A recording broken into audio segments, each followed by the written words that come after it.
I'd like to welcome everyone to the 69th meeting of the 7th Council of the Municipality of South Dundas. And I welcome those virtually attending at this time. We will call the meeting to order and go up to the part of the agenda that has a closed session, which is in earlier this evening than later.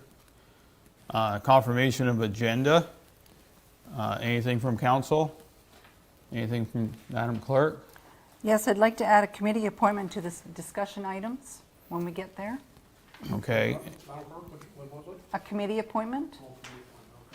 And also I see in camera didn't have a discussion beside it, so we're adding section 239B, personal matters about an identifiable individual, and that will be staff. So somehow it didn't come off on the printed copy, so I'm just making sure that we're deciding that's how we're going in camera. Okay. And then 10H from the consent agenda will be in discussion too. There's nothing else. Any disclosure of pecuniary interest, general nature thereof this evening? Seeing none, the adoption minutes from the November 16th meeting. Moved by Councillor Lewis, second by Deputy Mayor Gardner, that the minutes of the 68th regular meeting of the Municipality of South Dundas be adopted as circulated. All heard, any discussion on it? All heard the motion. Those in favor? Opposed? Motion carries.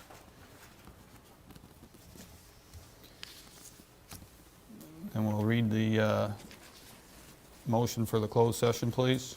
Moved by Councillor Mellon, second by Councillor Wells, that the Council of the Municipality of South Dundas proceed in camera pursuant to Section 239B of the Municipal Act 2001 about personal matters about an identifiable individual, including municipal or local board employee.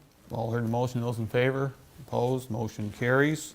So we'll be going offline now till 6 o'clock. So we'll see you then. Thank you.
Okay, and Just a bit. thank you. We're welcome everyone back to the meeting of South Dundas Council.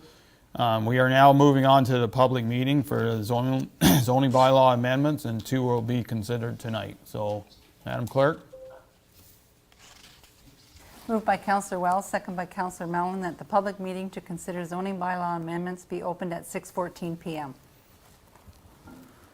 All heard the motion. Those in favor? Opposed? Motion carries. So, is Nicole and Aaron on this? Yes, hello. Hi, just before we start, can I just ask Pierrette, can you please mute your mic until you're ready for your presentation? Yes. Thank you.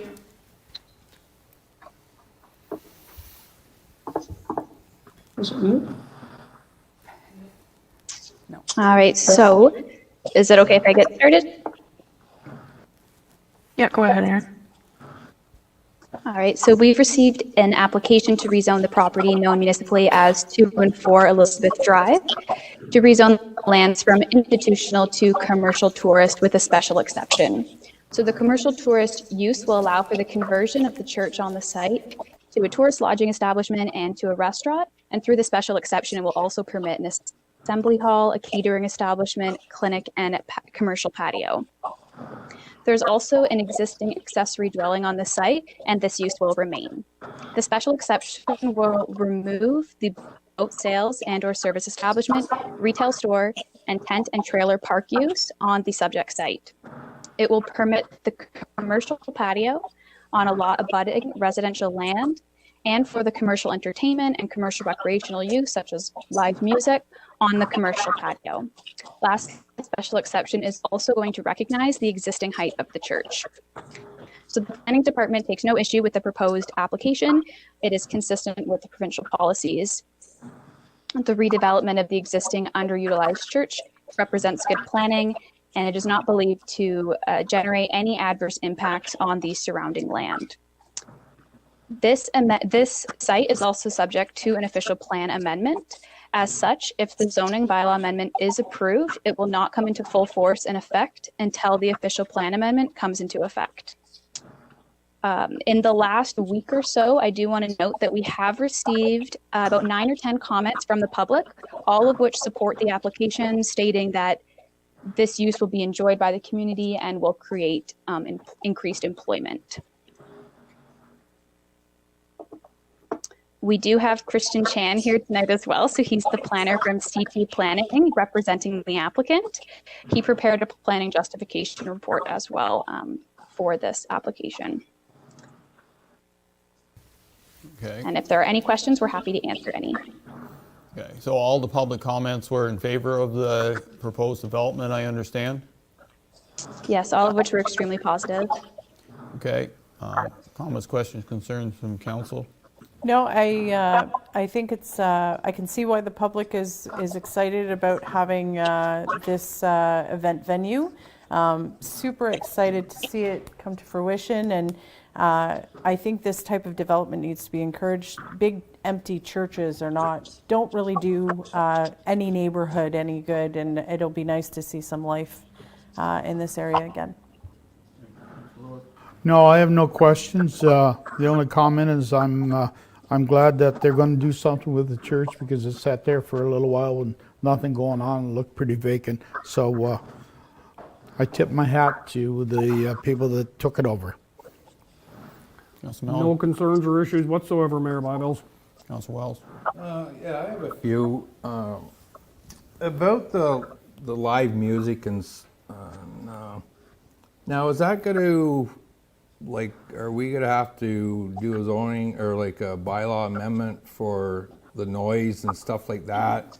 Has that came into the thing? Like, I don't, just a question I'm asking. And I see there, like, the rezoning that it's going to allow a clinic, and which is common, I guess, with different tourism attractions. But as a municipality, we own a clinic in Iroquois, or a building that's set up for a clinic. I don't know if that's gonna come to bother us if they actually move and open a clinic. I'm not sure about that. Or should it be put down as it's like a nursing office in there, like where you go in if you cut your finger, instead of being as clinic as health providers and stuff like that. I'm just a little cautious about that. Other than that, like I went through the whole thing, it was good. I was just concerned about the noise bylaw, if down the road, if we have to change anything. And I'm not quite sure about the clinic thing. I think it should be changed to like a nursing or nurse office or whatever. Okay, Nicole, can you speak to the potential noise issues, please? Yes, absolutely. Thank you, Mayor and Council. Through you, Mr. Mayor, our noise bylaw, the nuisance, is typically considered for outdoor events, special events. I'm thinking that Kylie and Christian here are proposing indoor events in the hall itself. So similar to our Matilda Hall, they would host events inside.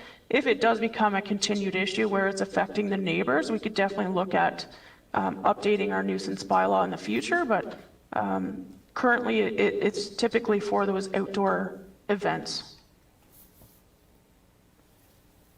Oh, and I think Christian Chan would like to speak on behalf of the owner. Okay, Kristen, welcome. Great, thank you, Mr. Mayor and councilors. And I would like to thank Aaron and Nicole and the team for all the work that we've done on this project too. I think staff have a good part to play in this as well, in their support. I just want to speak to the two items that the councilor raised, one being the potential sound impacts. In my planning justification report, and Ms. Reed was instructed me to clarify too, as that could have been a concern.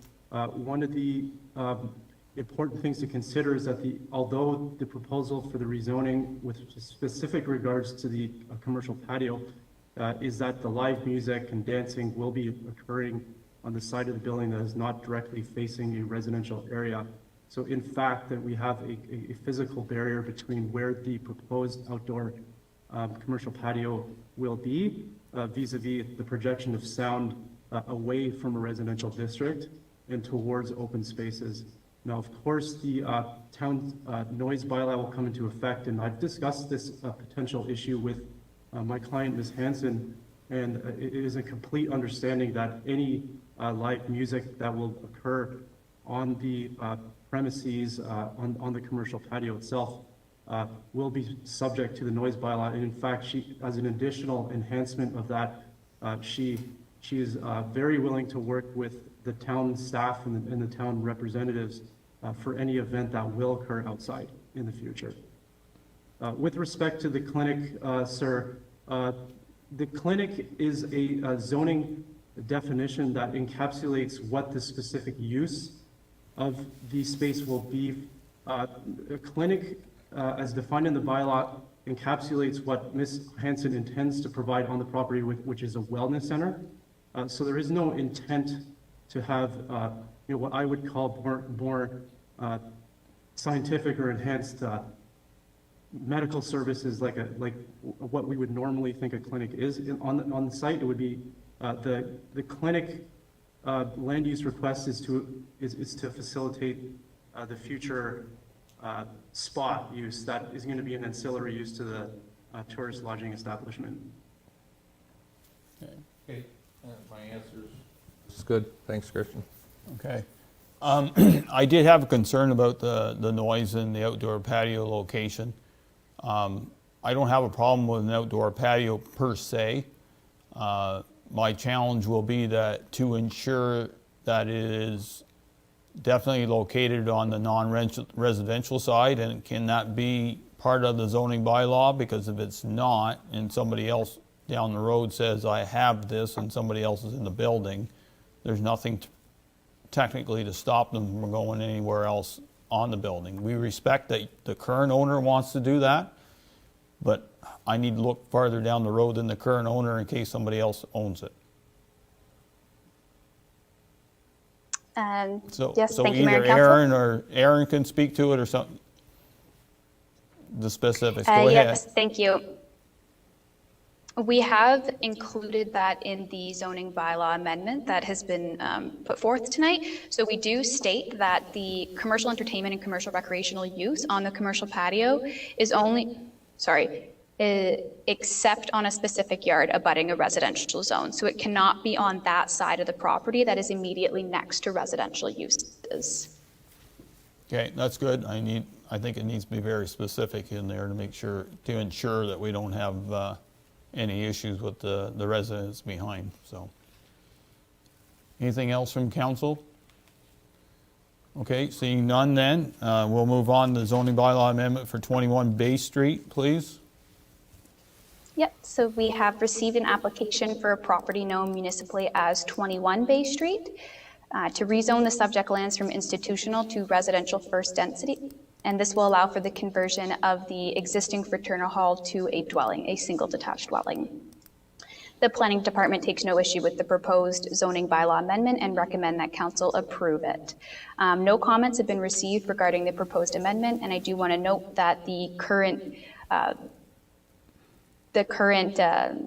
position and height of the fraternal hall meet all of the R1 zoning provisions, so there's no exception necessary.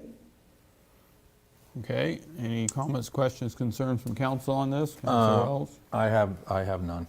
Open up. Councilor Lewis? No. Nor do I. Okay, if there's no, nothing further and there's no public comments for or against on this project? No comments have been received. Okay, and I guess that's it for now. And thanks to you, Aaron, for now, and thanks, Christian, if you're still on the line for your information. With that, we'll close the public meeting, please. Moved by Deputy Mayor Gardner, second by Councillor Wells, that the public meeting to consider zoning bylaw amendments be closed at 6:26 p.m. All heard motion, those in favor, opposed, motion carries.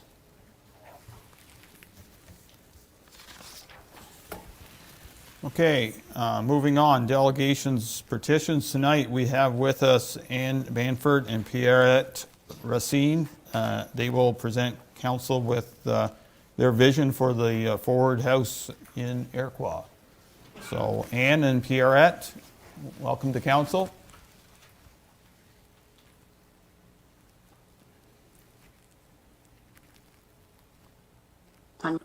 Hello? Oh, there we Can go. you hear me? Yeah, we Okay. can hear you now. Okay. Okay. You have to be a little patient with technology. So, And this is all new to us. yeah, Good so evening, Mayor Byvells. so council has your report in front of us, so we can follow along, so, Okay. okay, just letting you know. Okay, thank you. Good evening, Mayor Byvells, Deputy Mayor Gardner, Councillor Lewis, Councillor Wells, Councillor Mellon, and all other people present.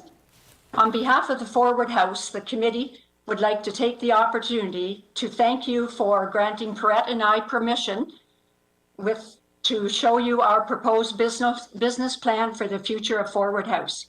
By now, you have had the opportunity to study the document. To show that there's a great deal of support in the area, we hosted Tales of the Seaway, which was a well-attended event. In addition, our display booths at Applefest and at the 2019 Trade Fair in Morrisburg also generated a great deal of interest and resulted in increased memberships. We also attended the Heritage Fair in Cornwall in February of 2020, where we gained further support for our venture. People are still reaching out to us for information through email. Because 2020 has been a struggling year for all Canadians, the Forward House Committee has been challenged to complete Council's request to submit a business plan. Fundraising was also hampered due to COVID-19, but our business plan shows that we expect to complete this project within 5 years. We have applied for a charitable status with the Canadian Revenue Agency, and in conversation by telephone on November the 24th, we were informed our request is finally in process with the verdict pending in early December. Without charitable status, fundraising has been severely curtailed. At the present time, we have requested grants from OPG, Ontario Power Generation, the Trillium Foundation, and CSL, the Canadian Steamship Lines, with decisions pending. Local fundraising monies were raised through calendar sales and a recent online auction, both of which were very successful. Several opportunities are awaiting with the demise of COVID-19. As an update, we have engaged several local contractors to investigate the state of the building, to give us estimates and advise us of ways to prevent further deterioration. Our first step was to purchase and install a dehumidifier in the basement to remove excess moisture from the building. At this time, we want to thank Council for providing heat last winter and trust that they will do so again this winter. Because of its prime location, Forward House will play an integral part in the future of South Dundas tourism and the development of the Iroquois Waterfront Park. We envision that it would serve to direct visitors from the Western Gateway to South Dundas as a welcome center, which would generate a job for a student and also act as a historical hub connected to the Lost Villages, Upper Canada Village, the train 1008, and the most western lock in the St. Lawrence System Seaway. Keeping that in mind, we respectfully request your continued support. Thank you very much. Now, if anyone has any questions, Perrette and I will try to answer them. Okay, thank you for that. I'll turn over to council for their comments, questions, concerns. Councillor Wells, start, please. Hi, Ian. Thank you. Very, very good report. Like, I went through and it's a very, your business plan is, I think, is an excellent business plan. It's not, you're not jumping in full hoops. Like you're bringing it down, and I seen the way the budget that you put in there. Thank you. By seeing the engineers' reports and the cost difference is quite a bit, but Yes. but when I was going through your report, the way you broke down all the different for your foundations and the repairs inside and the roof, and they're right where I think they should be, because it's the way I look at it. It's local contractors giving you Yes. those prices instead of engineers and consultants. Okay. So I think the 250,000 will work. I can't see why it wouldn't work. Okay. And I think, and by saying that, like all the support, the letters that you've got there, and the work you guys, like, you guys are, like, it's kudos out to you guys. Like, you're putting a lot of work in this. And compared to when we started this back a couple years ago. And Exactly. Yes. so, like, for myself, like, I would definitely this year, because of COVID, I can't see myself. I would definitely keep heat on there, and let you guys follow through with your vision. And even if the municipality came across some, like right now we're having challenging times with money too, Yes. that we could maybe see to help some way. Not making any promises there, but like overall, I think I think it now. I see it's something that you guys can reach. I just again, like, you guys you're working hard. You're doing a great job. A very good business plan. Like, I'm really. I shouldn't say impressed, but it's good. I wouldn't think it would be any less. Put it that way. Thank you. I said that a little wrong, but anyways, no, good job, guys, and I look forward to maybe helping you myself. So, thank you. That's great. Thank you very much. Thank you. Councillor Mellon. Yeah, ladies, you've got a good plan here. Councillor Wells has addressed the 250. I guess my biggest concern would be the contingency, because if you get into an old building, whether or not you're allowing enough in that, you might very well be. You never know. I guess you cross your fingers.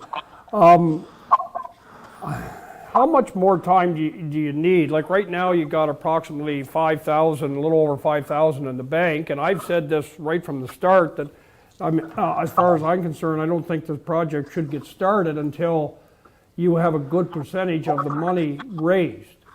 And I'm not going to, a dollar figure, 30, 40, 50% of your total fundraising should be in the bank. Because the last thing I think you would want, or anybody would want, is to see the project get started and you spend $50,000 or $70,000 and then all of a sudden funding sources dry up and you've got, and it stalls out and you've got 50 or 70,000 into something that, we can't get completed. So how much more time do you think you're going to need? We asked for a net deadline by the end of this year, I guess, or a plan to come forward, which you have done. But basically, how much more time do you think you're going to need to be able to raise enough funds to make this feasible?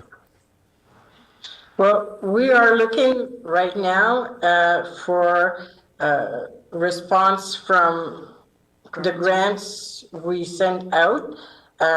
We're thinking by at the end of the year, if we didn't have the money, well, for next year, we were saying, well, maybe we should forget about it. But if we get our charitable status, it will help too. And for sure, we're not going to start doing anything if we don't have the money. So we want to be sure that we're starting by the basement.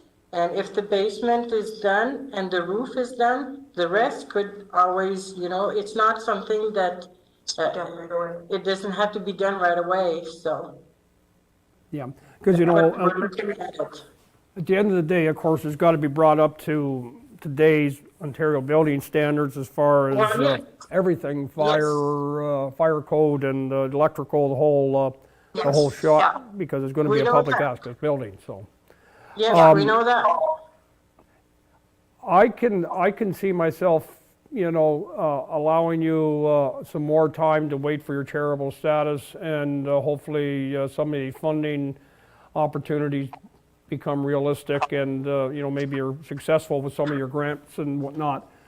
But I think we need to be realistic on how much money needs to be in the bank, and I've said that all along before we can start this, and there is, I think you've done enough work that I can give you, I could support giving you some extra time here and keep the heat on through the winter and give you the opportunity to see where you are in 6 months' time. But I think that's. Yes, for sure. Thank you. Councillor Lewis.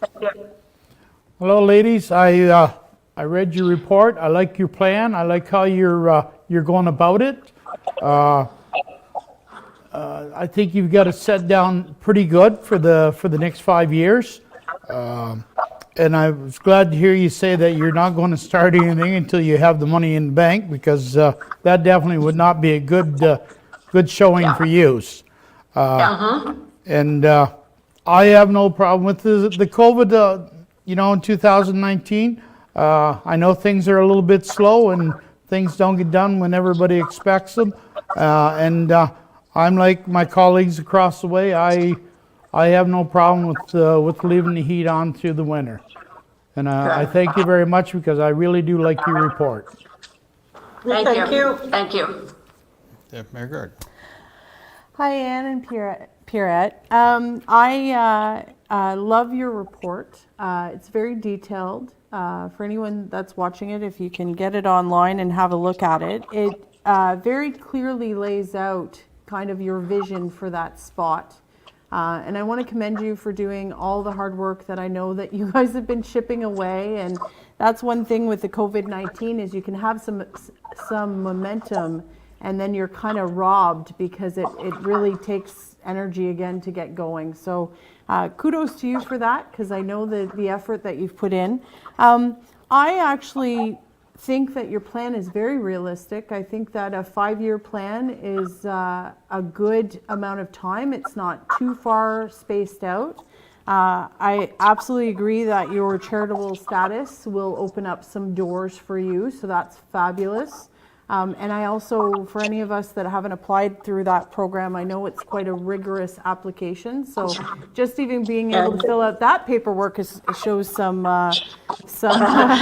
dedication. So I'm very comfortable with the plan that you've put forward. I said at the beginning, and I said even before I was elected to sit at this table, that I wanted the community to have access to that building and make it what it could be. And it's clear that the community is working on this, and I appreciate your efforts, and I'm looking forward to seeing where it goes. Okay, thank you. Thank you very much.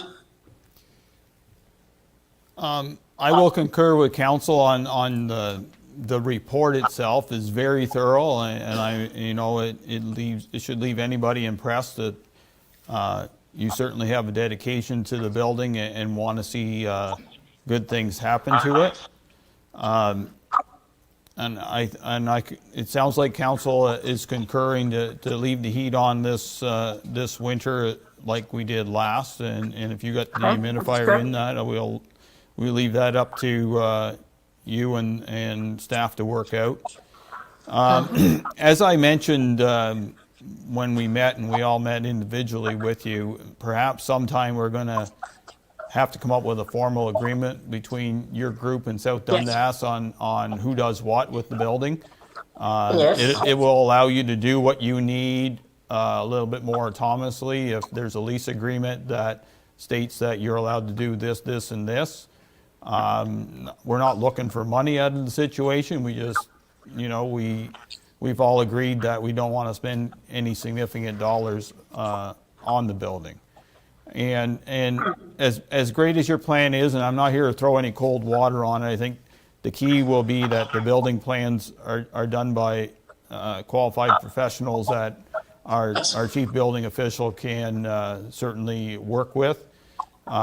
In the end, as Councillor Mellon said, if it's going to be a public building, it has to be right up to those code standards that believe in the safety and well-being of those who go in and out of the building. It's not like a house, so it presents a bit more challenges, but with the right kind of contractors that can work around what they got and have worked with old buildings and admire them for the beauty and still want to do what they need to do to make sure they work, then I will give you credit to continue on, and hopefully in the end it can work out. I think, at least you're not coming here wanting to do it in 1 year. I think, a 5-year plan really makes some logical sense. And, Yes. I think the key will be, in the end, make sure we have a good agreement with your group in South Dundas on who does what. And as I said, to give you autonomy to do what you need to do. And I certainly will give you a lot of credit for what you've done now, and certainly give you credit for what you plan on doing in the future. Yeah. Great. Thank you. Thank you very much. And we are realistic too, because we know that if we don't get the money next year, during that year, we'll get it back, because there's not, if we can't raise like half of it, forget it, we don't want to have that there, how do you say that, to be up there for years and years, and we don't want to be out there like collecting money for 5 years in a row either. No. If you have a good game plan and you have some community support, I think it'll go a long way. Is there anything else from council at this time? Councillor Wells. Yes. And I'm just going to add a few things. Sure. Your committee, has anyone officially applied for official designation for a heritage house? Like the house meets all three of the criteria for this to be a heritage house, because there's a lot of money out there for if you officially was classified as a heritage building, Yes. there's like different programs out there, and I just know this because I've done work for homeowners that their places have been heritage and it's been funded by the federal government. We've actually been paid by the federal government. So it's something that you might want to do sooner than later, like see if you can actually get designated as actually a heritage thing, not a historical thing, officially heritage.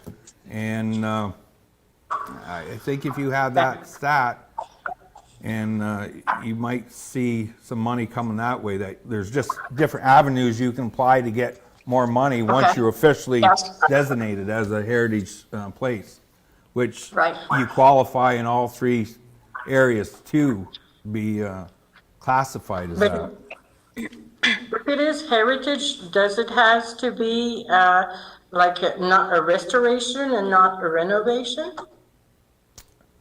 Anyway, That- Yeah, well, so Nicole Yes. had her hand up. I know that the municipality I think- would have to be yeah. involved in the Ontario Heritage Act. So Nicole, can you bring your enlightenment to Yeah, it, thank you. please? Thank you, Mr. Mayor.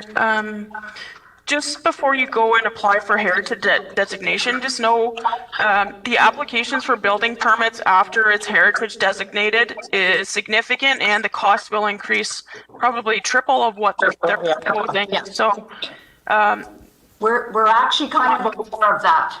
Yes. yeah, honestly, your budget's going to be blown out of the water if you apply as a heritage. I understand that the building meets those requirements for the province, but the upgrades that would be needed and how they're done, they actually have to be done by professionals that are qualified to do that. We can't just use local contractors. Yes. I think we checked a few of those out, and that was kind of the answer that we got. If it's designated as a heritage, then it just goes into another different ballpark, and the cost goes through the roof. Yeah, so it has to be circulated to the Heritage Committee under the Heritage Yeah. Act. Yeah. And that's part of the building permit application. So there's significant requirements that need to be met before you can actually get a building permit. Yeah, yeah. Okay, thank you. Thank you. The challenge, Council Wells, is that once you make something heritage, you have to respect its heritage, and it'll have to go through, as Nicole, special committees and everything else that comes along with it, and the challenge. And I would caution council into, if we start down this road with one building in South Dundas, you may end up with more. And we have more heritage buildings, especially in the village of Morrisburg, that if enough people say we want it designated heritage, whether you're the owner or us, and we say yes, then the owner is obliged to keep it heritage. Yeah. And I'm not sure we're ready for that step in South Dundas yet. In and outs, but anyways, I just leave it the way it is. Then It we'll go from there. seems like Yeah. the group recognizes that, and Okay, no, we'll that's see fine. if they need to use it as a tool, they can, but they seem like they're not going down that road, so. Anything else from council? Okay, on behalf of council, I'd like to thank Ann Pierrette for their presentation, and thank Ann in the background. I'm sure she's somewhere back there, done a lot of work on getting this project to where we are, and let's see where we can work on getting to where it needs to be in a fairly realistic fashion. So, okay, good. Thank you. Okay, thank you. Have a good night. Yeah, bye now.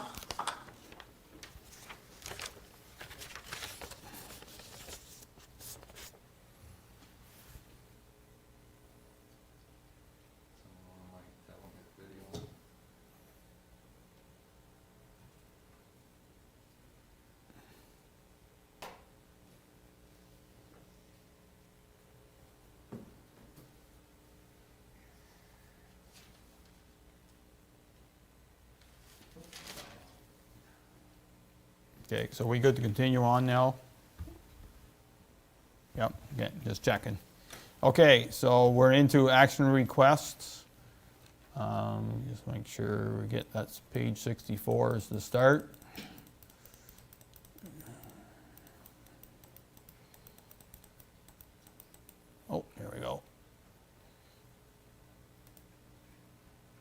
Okay, so first action request is ES 2020-18 Municipal Drain Maintenance 2021.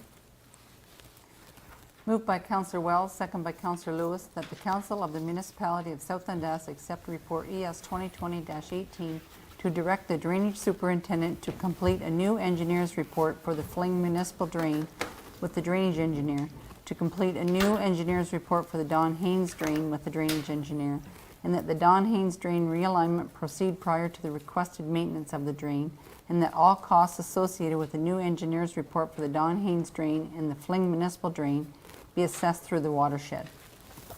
Danielle? Thank you, Mayor and Council. So in front of you this evening is an action report looking for Council to make a decision on how they'd like to proceed with drainage maintenance in 2021, in particular with the Fling Municipal Drain and the Don Haynes Municipal Drain. So the Fling Municipal Drain was, the engineer's report came out in 1986, so it is very outdated. So we are asking that Council consider updating the Fling Municipal Drain engineer's report.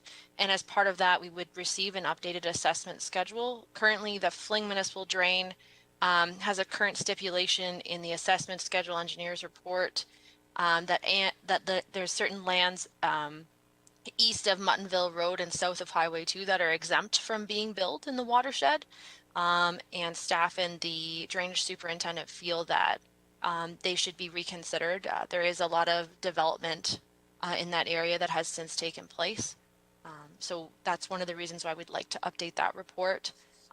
Staff have spoken with McIntosh Perry on the cost for updating that report, and it's about $35,000, all of which would be billed back to the watershed.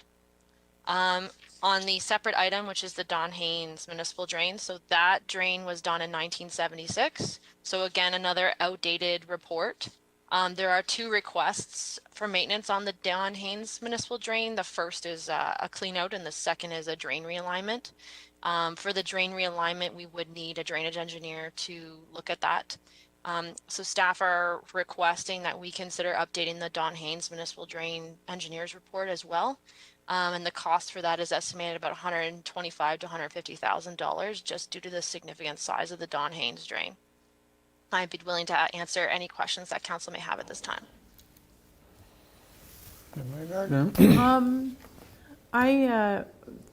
The numbers, how many property owners are we talking about, Danielle, roughly? For the bigger one, I guess the Don Haynes one?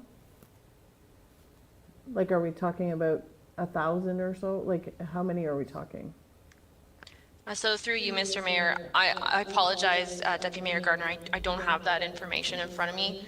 The Don Haynes Municipal Drain has several branches to it as well. So it is a significantly large drain. I believe it's quite a few hectares of property that it drains as well. So it's 3,681 hectares of land that it drains. So there's quite a few properties in that assessment. Okay, I just, with the I think you said $124,000 in engineering costs that would be billed back, I just kind of want to double check and make sure we're not talking about two property owners. That would be a little bit much.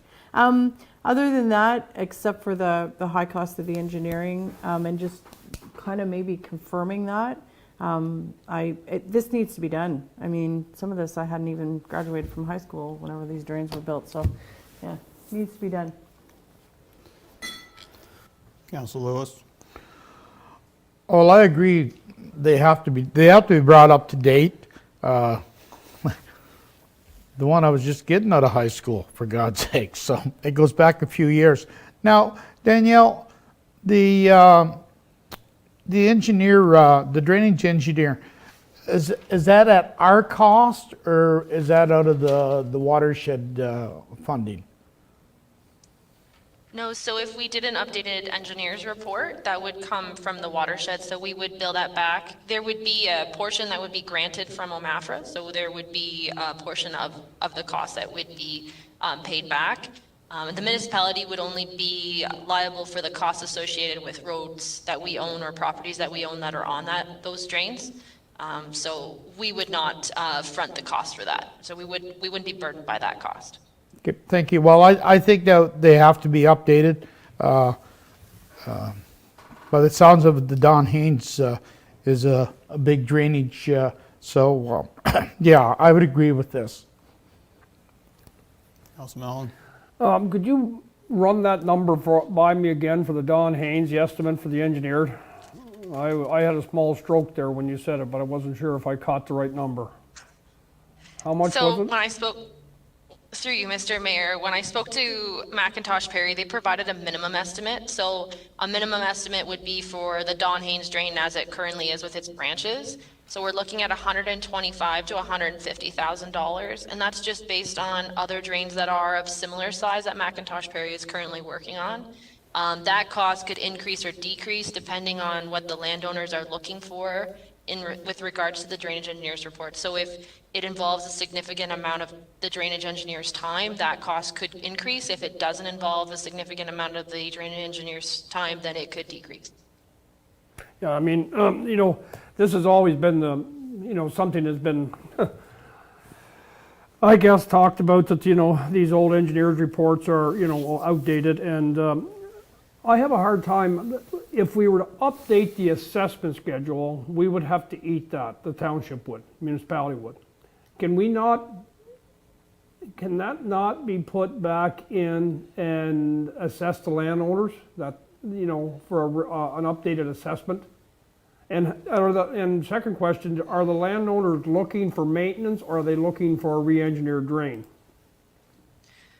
So through you, Mr. Mayor, so to answer the first question, so if we were to update the assessment schedule, that would be the municipality that would eat those costs. So we wouldn't be able to bill that back to the drainage watershed.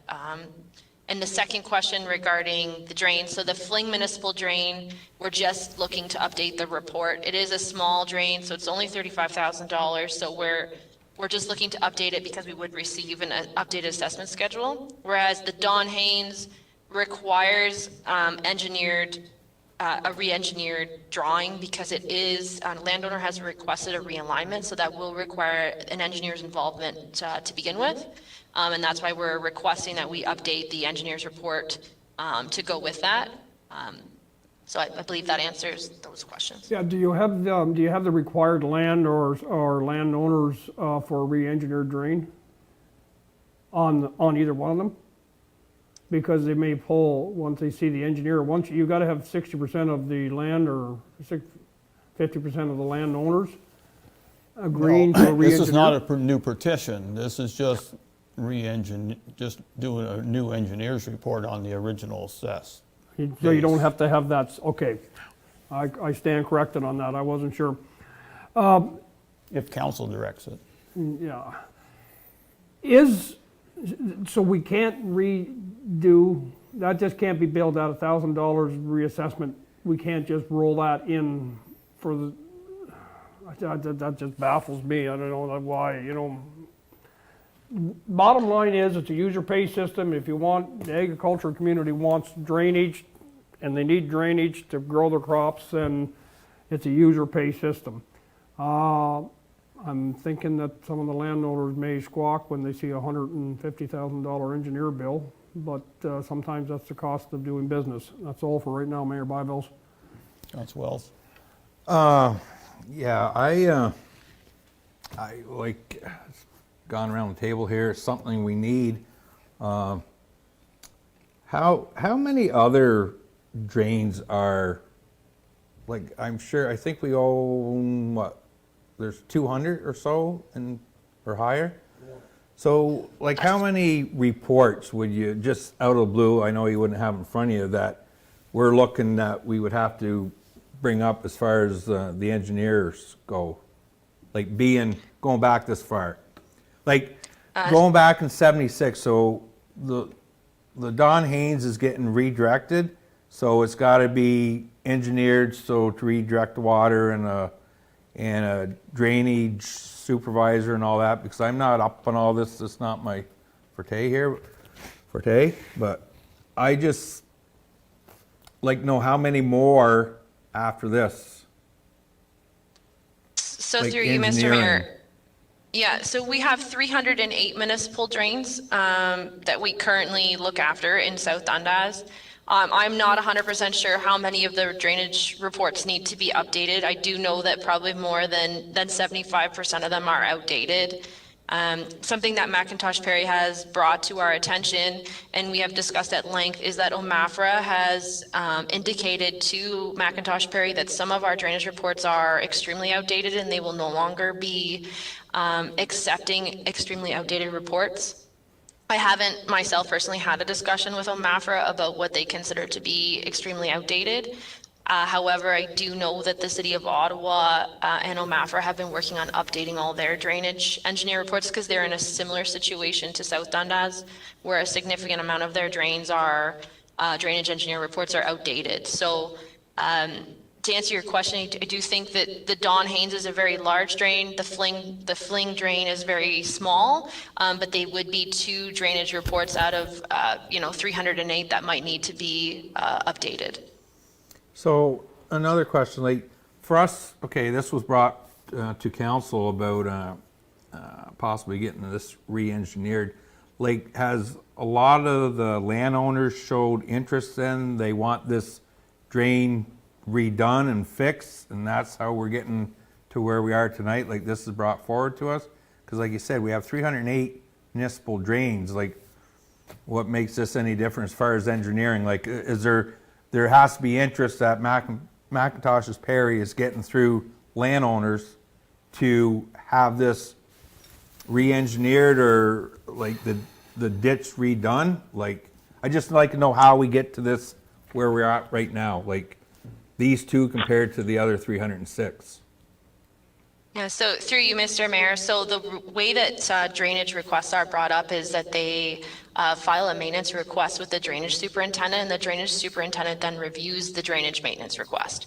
So for example, the Don Haynes drain, an individual filed a request for maintenance on a bottom clean out, and then another individual on the same drain, because the Don Haynes is quite large, has requested a realignment. So those are 2 separate requests for maintenance. The reason why we're bringing up the updated engineer's report is because some of these maintenance requests that people are asking for on the drain, the assessment schedules, as well as how we conduct, for example, sediment erosion control measures, are outdated in the report, and therefore it makes it very difficult to do work on these drains and then on the financial side assess them out. So that's the process. Landowners have to request the maintenance. Landowners don't necessarily request an updated engineer's report. That would be at the discretion of the drainage engineer and council together. Okay, so if we do the report, the engineer report, does it go back to the landowners to pay? Then it goes out to tender over and above the, obviously, the engineer's report to, so they know how to do the job. Yes, so through you, Mr. Mayor, what would happen is if we went forward with the drainage engineer update, that would go back to McIntosh Perry, because McIntosh Perry is also our drainage engineer. They would do the work. They would update the assessment schedule and the engineer's report with the information we would need, and then we would do maintenance following that updated report, so that the new maintenance would follow the new engineer's report and the assessment schedule. So this wouldn't go out for, we would just use McIntosh and Perry to do our report, and it wouldn't be, so. Yes, that's correct. Okay, it just seems like we have a engineering firm working for us, and they're the ones setting the price to get this work done. Like, as a landowner, I would be, so, well, why wouldn't the municipality go out for 3 quotes? Like, we've had discussions about in the best interest of municipality, but I don't know if you brought that to landowners and saying, well, this is what they told us, this is the company we use, without going out for other, I just don't know, like, it's not, I'm not familiar with a lot of this stuff, so. That's. So through you, Mr. Mayor, with regards to that, so McIntosh Perry was awarded, I'm not sure if Shannon wants to speak to how that works, because they are our drainage superintendent and our drainage engineer. I'm not sure if that went out for tender a few years ago when we awarded them the contract, or how that worked. Yeah, I don't think we are under contract with McIntosh Perry when it comes to engineering services. I think we utilized them a couple of years ago, and there's nothing in writing indicating that we'd have to use them.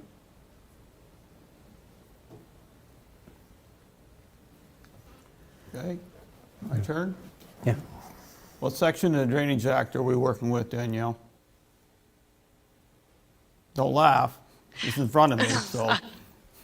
I apologize, I don't have, I mean, Okay, the well, drainage okay, superintendent, then, sorry. I don't okay, have it in fair front of me. enough. Next tricky question, which branch of Donald Haynes is the one that requesting clean out? So through you, Mr. Mayor, I don't have that information. I just brought this report this evening because the drainage superintendent wasn't able to be here. So I also don't have the answer to that question. I do believe it's the main branch.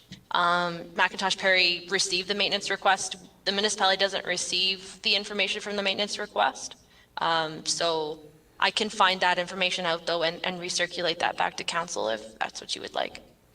Okay, and the alignment, I assume also you don't know which branch it deals with either then? I believe the realignment is actually on the main branch of the drain as well. So I believe through my conversation with Lucas from McIntosh Perry that the clean out is on the main branch as well as the realignment. Okay. So this is the report, 76. For council's information, Don Haynes drains into the Hess Creek. So it basically drains half of South Dundas without being the hosted creek. Technically, Don Haynes stops at County Road 18 and becomes Hess Creek, but they did clean out Hess Creek in this branch. Full disclosure, my land drains into every dribble of that almost, except for a little bit on one side. I will disagree that we do a new engineer's report on this unless someone needs if it can be demonstrated that we need a digging out to improve drainage. If so, then I think there has to be a petition from landowners to make that happen because it's a lot of landowners. I will even comment that this doesn't even cover everybody who drains into it, but it's a very thorough report. This cost at the time in 1976 over $200,000 to do. Because it included some rock clean out at the end of the Hess. But I think our best bet with this one is that I understand that the reassessment schedules are on our dime, but for $1,000, and I'm going to say that Donald Haynes is going to cost more than we do them. I will admit that the assessment schedules are out of date. Probably 90% of the landowners don't even exist anymore as people, and somebody else owns that land, or whether it's a farm corporation or what it is. There's a lot of combining. There's no doubt about it. I guess, put in perspective, Donald Haynes starts on Rowena Road east of Shaver and lands up going into the Hess Creek. So that's a big area. If we do that whole assessment and then think that we're going to send a bill to everybody on that drain, I think we're going to be in for a rude awakening. We won't have big enough chambers to deal with it. The other thing that happens too when we do a new engineer's report is that everybody gets a kick at the can again, which means if they don't like their assessment, they can take it to the court of revision, and you can ask the clerk at what that can entail. It will take a long time to do and a lot of money to do. Unless there's a major significant issue that can't be done with maintenance, then I would leave the sleeping dog lie and redo the assessment schedules at our cost and get that work done. As for the realignment, whoever is proposing this new realignment, that's fair game, but the entire cost of that realignment is on their share, including any engineer's report, and it has to be engineered. So that shouldn't trigger a new engineer's report. That person can deal with that on their own. I don't have a problem with that as long as it's done right. One thing about this report is that is better than some of the ones we have, like the toy drain with the Beringer on top of it. The Beringer wasn't reassessed on its own. These are all have assessment schedules for every branch, and there's about 10 branches that spider into it. So we can be very specific in that, and I think we should try that first before we go and do engineer's report. The fling drain, can you tell me where it's located? You mentioned Muttonville Road, and then, because I looked on the big map and I couldn't find it, but I wasn't looking at the south end of it as well as I could have either. And some of those drains aren't labeled. Right, so the Fling Municipal Drain basically runs right Highway number 2 and Haynes Road. It runs along there.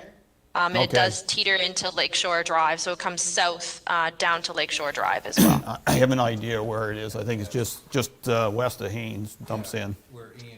Yes, that's correct. It's on the west side of Haynes Road. Yep, yeah, drains Farlinger's land, or, yeah, Farlinger's, I think, own it now, so. Yes. I'm not familiar with that engineer's report and how it's laid out, but I think reassessment schedules would be the best start, and then in dealing with current maintenance, and then if there's somebody who wants more improvement than we're allowed to do within the scope of the Drainage Act, then I think it has to be petitioned in, and then we'll go from there. I think taking a drain engineered report like this and updating it is far too much to do for a little bit of work that someone's complaining at the top end. Because I know that the bottom end is working fairly well. Perfect, no, but all things considered, when it was done in '76, it does its job in draining when it has to drain. There's no real big flooding per se, so if that's the case, then I'm going to recommend to council that we don't do option 1 and we do basically option 2 and just pay for it. I think there's enough, we're getting enough dollars from the farm assessment that we can eat this up and deal with it. And in the end, to be honest, we need new assessment schedules before we do any drain maintenance. We've learned our lesson on the Beringer and some other drains. We've also learned lessons from those who have taken us to task. And if necessary, if someone wants to complain about their assessment, we'll deal with it at that time. As I told someone today that was complaining about an invoice that they had on drainage work. That work, the drain was engineered in '74. And I know that when this came out, the farmers, everybody took it as gospel. Very few would have complained. But nowadays, people do complain. We went through the Torp Ellis and we found out that people don't recognize drainage if it's not in their backyard. But if you're within the scope of a drain, you need to pay into it. So that's just the way the Drainage Act is set up, and I'm not here to change that. So my recommendation to council would be to opt for option 1 and not do all this work. So. I leave it up to you, Mayor, and Councillor Mellon when it comes to drainage, so I agree. Yeah, because I know we'd have to have an outdoor council meeting if you start throwing a $150,000 engineering bill on that Don Haynes. I don't blame them for what they're looking for. I agree with what you're saying, Mayor Bybels, is any realignment, all they got to do is get the permitting, and as long as it doesn't fall under and is engineered properly, they can realign drains. I've closed drains on our farm, and it's a doable within certain parameters and guidelines. But what would be the time frame if we just did the assessment, the option as the mayor has alluded to, Danielle? When could this be done? So through you, Mr. Mayor, this would be fall maintenance in 2021.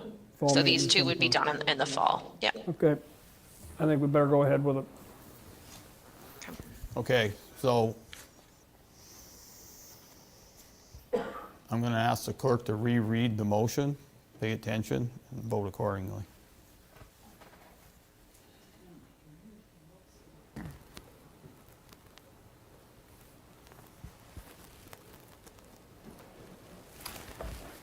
Okay, the motion reads that the Council of the Municipality of South Dundas accept report ES 2020-18 to direct the drainage superintendent to complete a new engineer's report for the Fling Municipal Drain with the drainage engineer, to complete a new engineer's report for the Don Haynes Drain with the drainage engineer, and that the Don Haynes Drain realignment proceed prior to the requested maintenance of the drain, and that all costs associated with the new engineer's report for the Don Haynes Drain and Fling Municipal Drain be assessed through the watershed.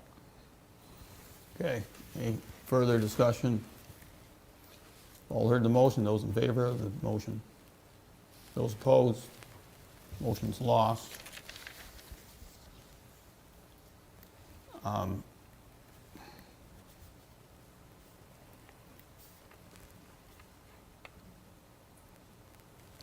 think the best way to proceed, Danielle, is talk to Lucas and tell him of council's desire not to do that and come back with a new report at the next meeting to deal with the assessments and how we're going to do that.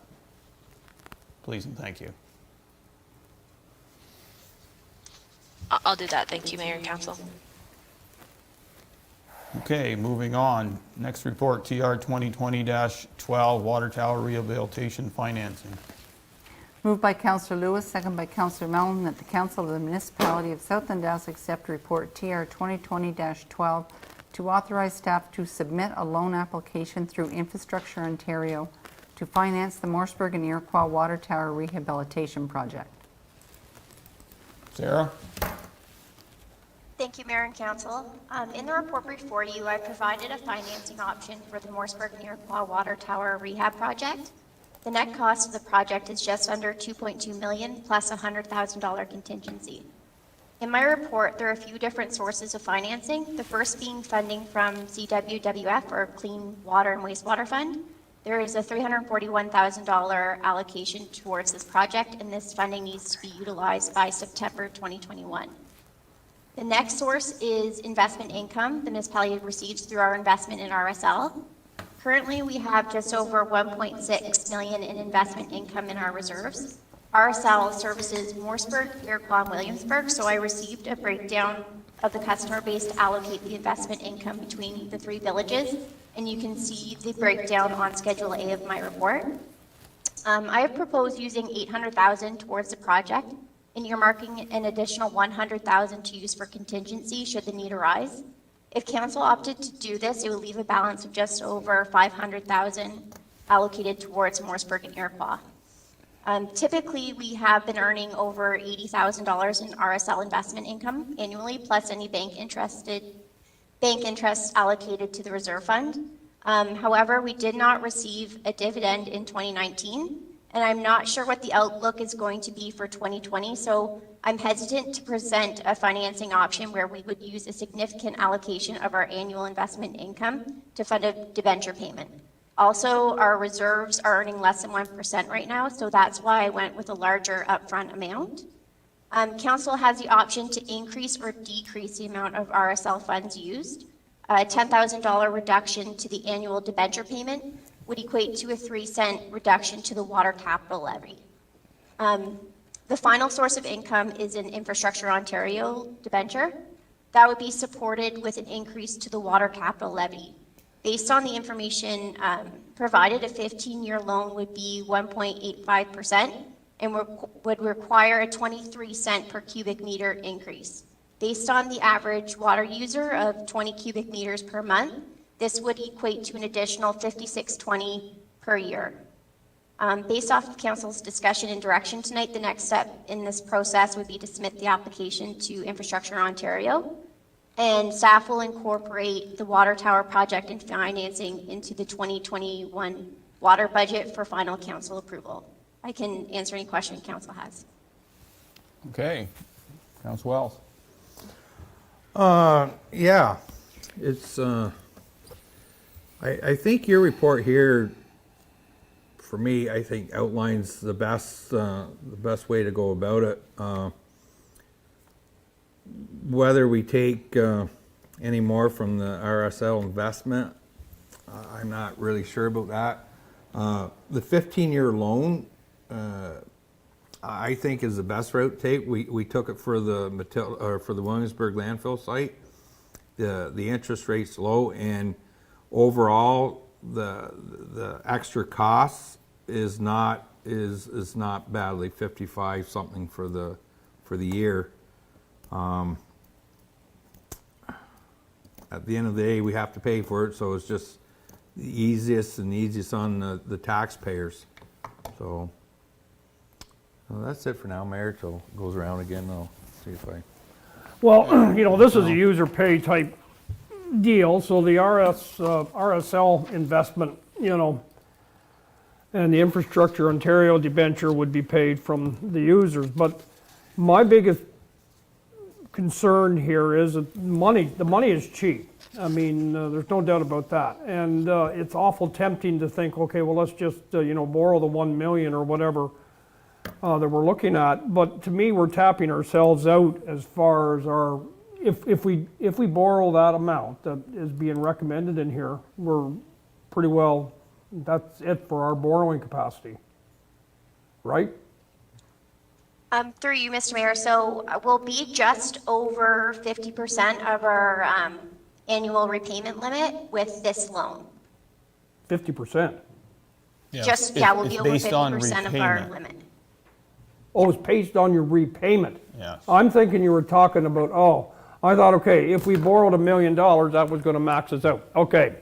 No, All sorry, right. that's your annual debt payment, so. So we would be we'd just 50% over of 50. our borrowing capacity at the $1 Correct. million. Well, that's a little easier to swallow. I almost choked on my chili when I was reading this report today. So, okay.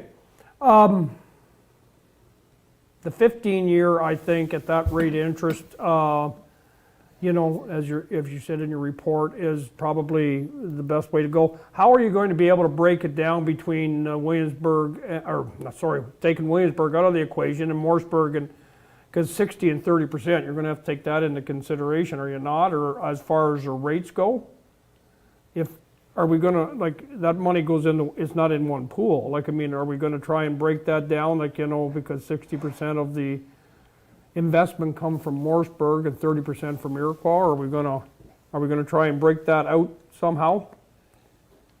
No, I didn't factor that in. I just used the Iroquois and Morrisburg allocation from the investment income towards that. But as far as rate, water rate is the same for Iroquois and Morrisburg. It's just the sewer rates that are different. So this is the water capital levy, so it doesn't affect the sewer rates. Okay.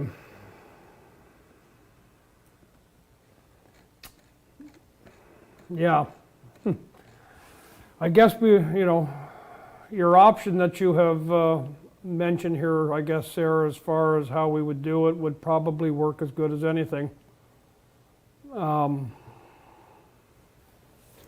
feel better Mellon? with knowing that we're not tapped out. Councilman as far Mellon, as can the I just mention about that? As much as Treasurer didn't allocate it out, don't forget that Morrisburg, if you went and reallocated the expense, would have a higher expense because of its number of users. So it's all out in the wash, right? I think, yeah, I'm trying to picture how but I think, yeah, in the long run, it'd be equal. It'll work out. Yeah, it'll work out. Okay. Council Lewis? I think the 15-year option is the best way to go. 800,000 out of the St. Lawrence, so that'll still leave us a tad over 800,000 left in the Rideau St. Lawrence account for us. Okay, That's correct. gotcha. Yeah, I'll agree with the 15 years at 1.85%. I think that's a good way to go, and the breakdowns for sure. Yep. Mayor Gardner? I agree with my colleagues. I like how it's responsible. I like the 15 years, and then the big number is paid off, and then we have another 15 years before we have to even talk about water towers. I won't be here to discuss it, but you know. So that's pretty good. I think that unfortunately it is a user pay system, but you know, it's roughly what, $4.02 or 20 cents a month added on to a monthly water bill, correct, right? That's $55.20 for the year? Yes. Yeah, so, I mean, you know, as far as when we look at, you know, what you're getting and the magnitude of this project, I like the fact that it's coming out of the investment of the users and also the user pay system. And I know that nobody likes to get bills that go up instead of going down, but I think that's pretty reasonable for us to tackle such a big project. So I do like that. I think it's responsible.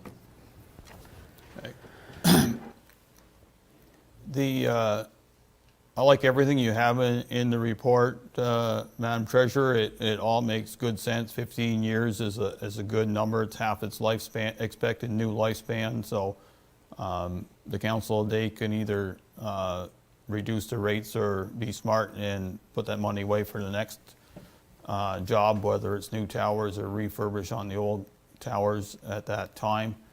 I think the increase is reasonable. I think using $800,000 of the RSL investment income is a fair way of using that dollars, because those people who are using the RSL system contributed, and most are on the water system, not all. However, I think it's close enough to being fair. Of course, it'll all depend on usage and everything else. The magic number 23 cents might be adjusted, and I fully appreciate that. The only the caveat or caution I may give you as treasurer is that now you have done the RSL breakdown. You may land up having to continue that breakdown further down the road, because as much as Williamsburg is a small percentage, they're going to need money for the lagoon some days, and you know, and the council of the day may say, well, what happened then, and how did you do it, and did you start breaking it away from into separate GLs under one big total? So I think the division works fair. I know Councilor Mellon was concerned, but 6% of the water users in Morrisburg and 30% in Iroquois, so the division, it works. I think in the end, you're not going to take 400 out of each. You're just going to kind of proportion it right, and it'll work out. So I'm good with it. Anything further from council at this time?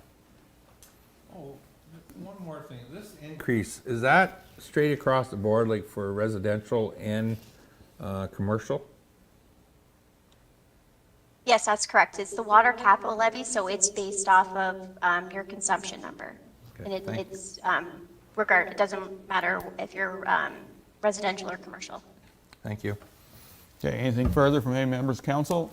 Seeing none, all heard motion. Those in favor? Opposed? Motion carries.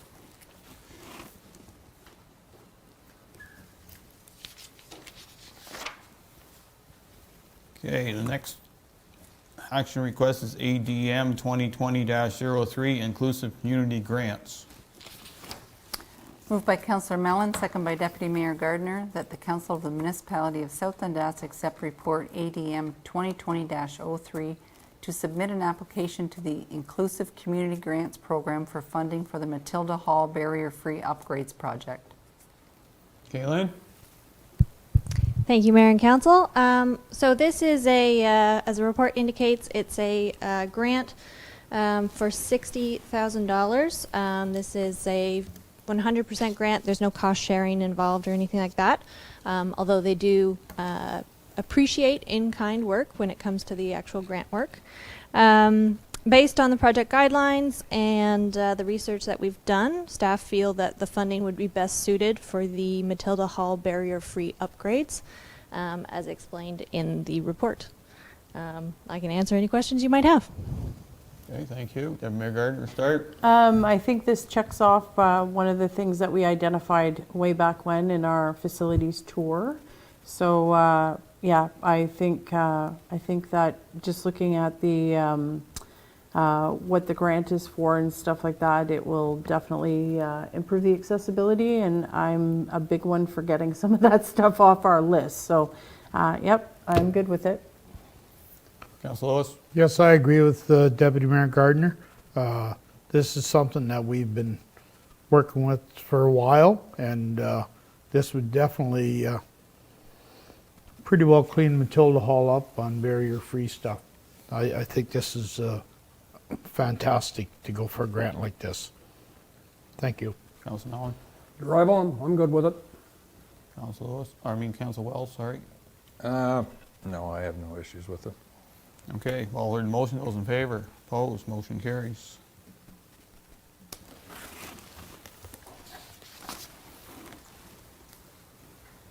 Next report, CLK 2020-05, building lot for Habitat for Humanity. Moved by Deputy Mayor Gardner, second by Councillor Mellon, that the Council of the Municipality of South Dundas accept report CLK 2020-05 to declare the west half of the Winchester Springs Recreation property as surplus and proceed with the necessary preparations to donate the land to Habitat for Humanity. Go ahead. Thank you, Mayor and Council. The report before you tonight requests to declare the west half of the Winchester Springs Recreation property, it's about 1 acre, as surplus and proceed donating it to Habitat for Humanity. If you remember back in February, they came to council and they were looking for a serviced lot for their family that was in need of a lot. The bill will be 2021 to 2022. And the only thing, well, the things that the municipality need to do is we need to declare the lot surplus. It needs a formal survey, so we would have to do that, and that will cost about $3,500. The zoning will have to be changed from institutional to residential hamlet. That'll be about $1,000. The septic inspection by an outside company will be $475. And we need a well inspection, and we can do that in-house. It'll cost about $500 as the wastewater department required some extra equipment. There will need to be a new entrance installed on the east property because we have the Canada Post mailboxes that also have to be relocated to the east property. The municipality is looking at approximately $5,600 of costs to get this property ready for Habitat. And it would come out of the admin consulting budget to finance these. Thank you for your time. Okay, comments, questions, concerns, Councilor Wells? No, I think it's a good program. I have no issues. If we would have to spend the money regardless whether we were giving it away or selling it, so it's I think it's a good thing. Thank you. Councilor Mellon? No, this is, when they had their delegation, this was a lot I thought of in my head at the time. I guess since we're making the donation, the outside inspecting agency, would that be South Nation? Why don't we, what I'm going to here is, we go to the counties and see if they would waive the $150 permit. We go to our, well, if we're going to do the work within in-house at wells inspections, the inspect, we see if anybody's willing, because we're donating. It's a great cause. Let's face it, folks, we've got 2 in South Dundas in the last 10 years. Yeah. And it's great, give an opportunity for a young family, you never know. Go to the counties and say, would you waive the 150? Go to the private septic inspector, which I'm assuming is South Nation. Are you going to, no? Are you use somebody else? Maybe they'll donate it. Hey, it's a good cause, Snowball, run with it. Let's see if we can get some things donated here. I don't know. It's, it doesn't hurt to ask. We probably won't get any mileage, but maybe I know 2 people on county council. I bet you if they lobbied heavy, they could get our $150. It's a good idea. I'm just throwing that out there. I've been for it. I'm for this, yeah. Sorry, Councillor Mellon, I did learn today that the $150 permit fee has been waived for the counties. It is going to be waived? Yes. Ah, see, thank you, Mayor Byville, Deputy Mayor Gardner. Gosh, you guys were quick. I think the Director of Transportation and Planning probably figured if he had to take that to county council, it would probably pass anyway, so he has enough authority to do what he needs to do. Perfect. There's not much of a culvert there anyway, from what I understand of that. It's You curbing need a and little going gravel, over it. don't you? It's level pretty well. Okay. Anything else? No. Councilor Lewis? No, I think this is a fantastic idea. There's only one question that I have to ask, and it's just, it most likely doesn't mean nothing, but I gotta ask it anyways. When we do a well inspection, what happens if it comes back that the well is not good? The water? We'll have to shock it, I guess. I assume we've already done that. The wastewater has already done that and sent it away to be tested. So, Okay. have to wait till it comes back. Okay, thank you. I think this is fabulous. I just have a question. How do we do we have a list of potential lots for this, or is it just kind of like They were looking for a service lot, which we don't have anything. So I approached them and said, this is what we have, and they were thrilled. Okay, perfect. Then I'm good. Sounds good. Yeah, I think I know it's a good cause. It's given two families in actually in Williamsburg a place to live, and this is just another way of helping a new family come to South Dundas. Not really concerned, just making sure that the staff do things in a logical order and making sure that the septic is good and the well is good before you keep on driving down the road, because if you hit a roadblock, you'd want to do it earlier than later. You don't want to go through the performance and then, oh, septic doesn't work, then what do you do? So as long as it's done logically. Do have a question. Canada Post, I assume, doesn't pay us for that? No, they don't. So what if we kick them on the street? What are they going to do? It's a service to our residents, so we won't kick them on the street. But they have money. I'm just putting that temptation out for you. I'll see what I can bargain with. Okay. Anything further from council on this? Seeing none, all heard the motion. Those in favor? Opposed? Motion carries.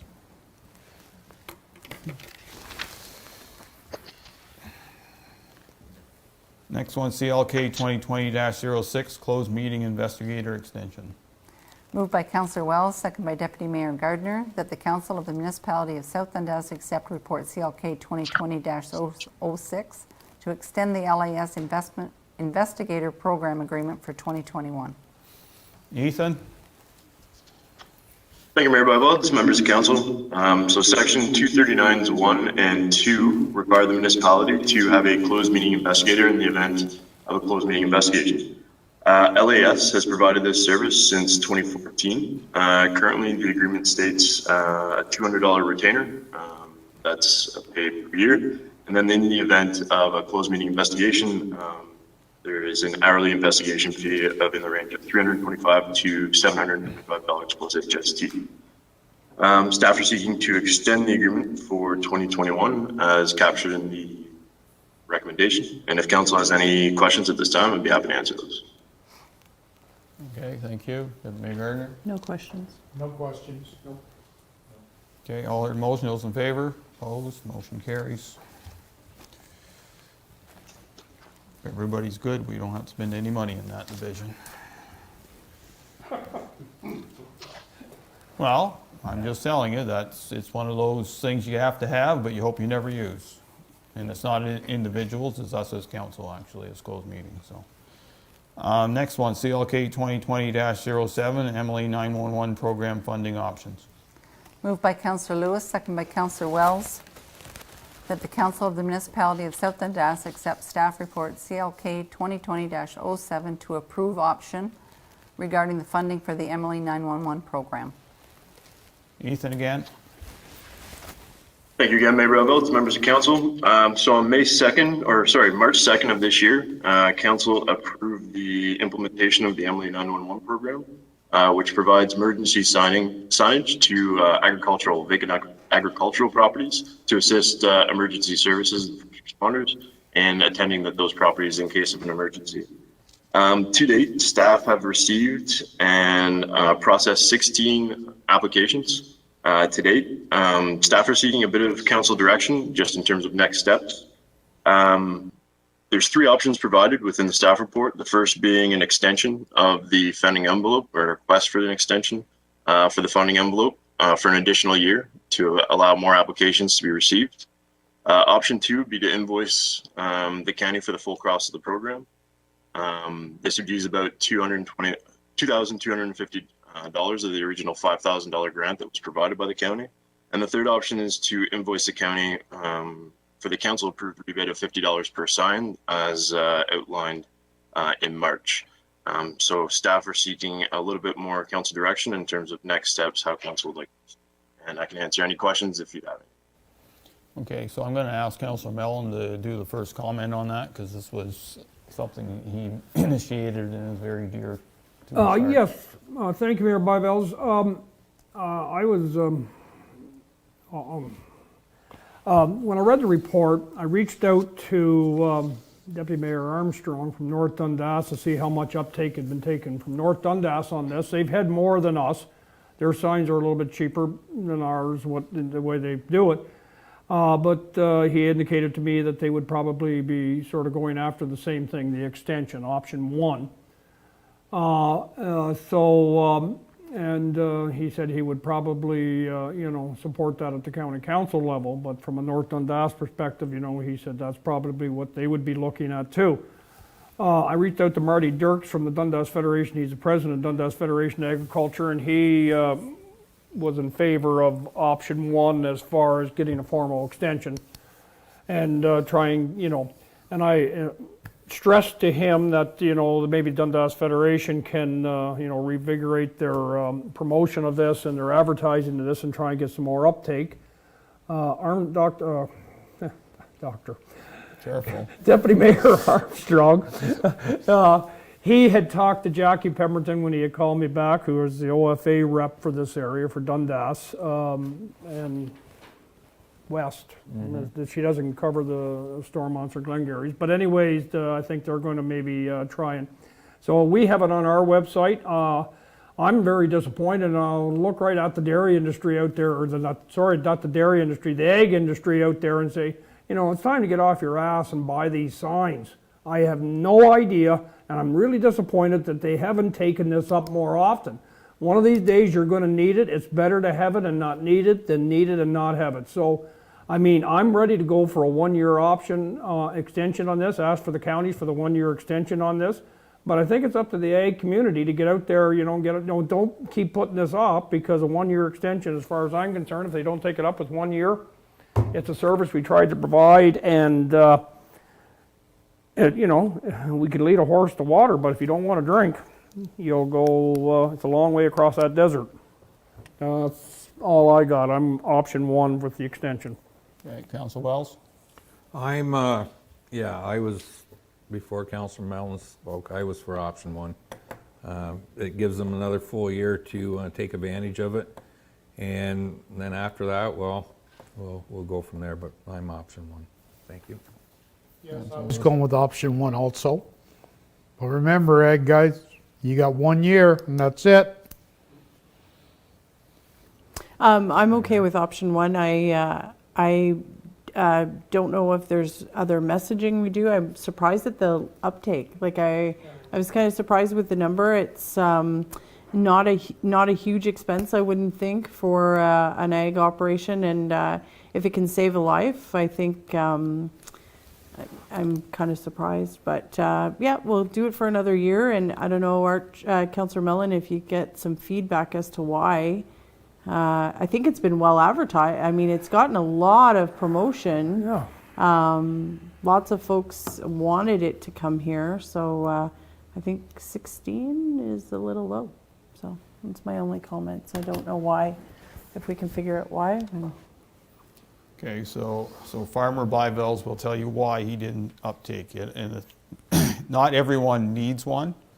I know that there's some on County Road 2 that there's no residence, there's no sign, there's no nothing associated with that entrance. So I would say practically every one of my farms has a house associated with it, so there's a sign with it. So that, I don't like doubling it up and putting it, but I also understand that, if there's a property that I own on Garlow Road that extends to County Road 7, that if I wanted a sign there, that that might be more practical than having to drive through the gentleman's yard to get to my field, because that's the only way there, so. I will certainly support option 1 at County Council, especially hearing that Councillor Armstrong is interested in supporting it. And I think there would be uptake at County Council. However, I think Council would say it's a year, guys. If you want it, do it. And if you don't, well, then we're going to keep our money. So it's certainly a project that I thank Councillor Mellon for spearheading along with Councillor Armstrong, as he really rode it hard at County Council, and there was strong support. I don't see any problem at County Council. I'm not going to speak for County Council at the same time. You never know. I've been surprised myself at times, but that's at any council level. You still got to end up having the votes to make it go through. So, so if council's concurring, we'll put option 1. Yes, Madam Clerk. Mr. Mayor, just so the public is clear, it's not a program that's only going to last one more year. It's an ongoing program. It's the $50 rebate that we're trying to extend, correct? You're correct. Yeah. Yeah, it's the freebie. And to be honest, if you can't get somebody to put up a sign with a $50 kickback, after it's over, you're going to have a real hard time in convincing someone to pay $125 for a sign. So this is the time to do it. I think among us as a lower tier municipality and the local federations, and Councillor Mellon is somewhat correct. It's a challenge for the federations to work together in SDG because Dundas is not aligned with the same district as Stormont and Glengarry. My time as president, I found that extremely frustrating because it was real hard to go to County Council as a unit because they didn't seem to be on the same page. So.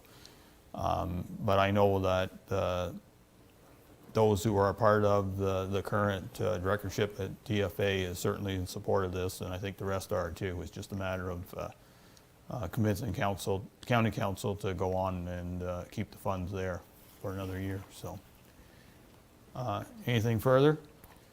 So we'll add. You want to read the motion with the appropriate option 1 in it, please?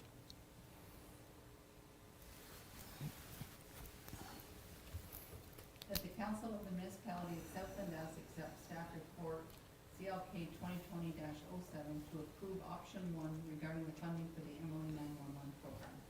All heard the motion. Those in favor? Opposed? Motion carries.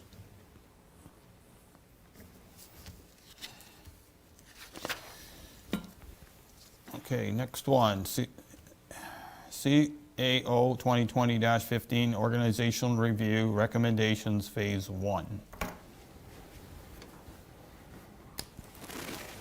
Moved by Councillor Mellon, second by Councillor Lewis, that the Council of the Municipality of South Dundas accepts report CAO 2020-15 to authorize staff to proceed with the recruitment of a full-time drainage superintendent, building and planning technician, and an administrative/human resource coordinator as recommended by the organizational review completed by Pesce and Associates.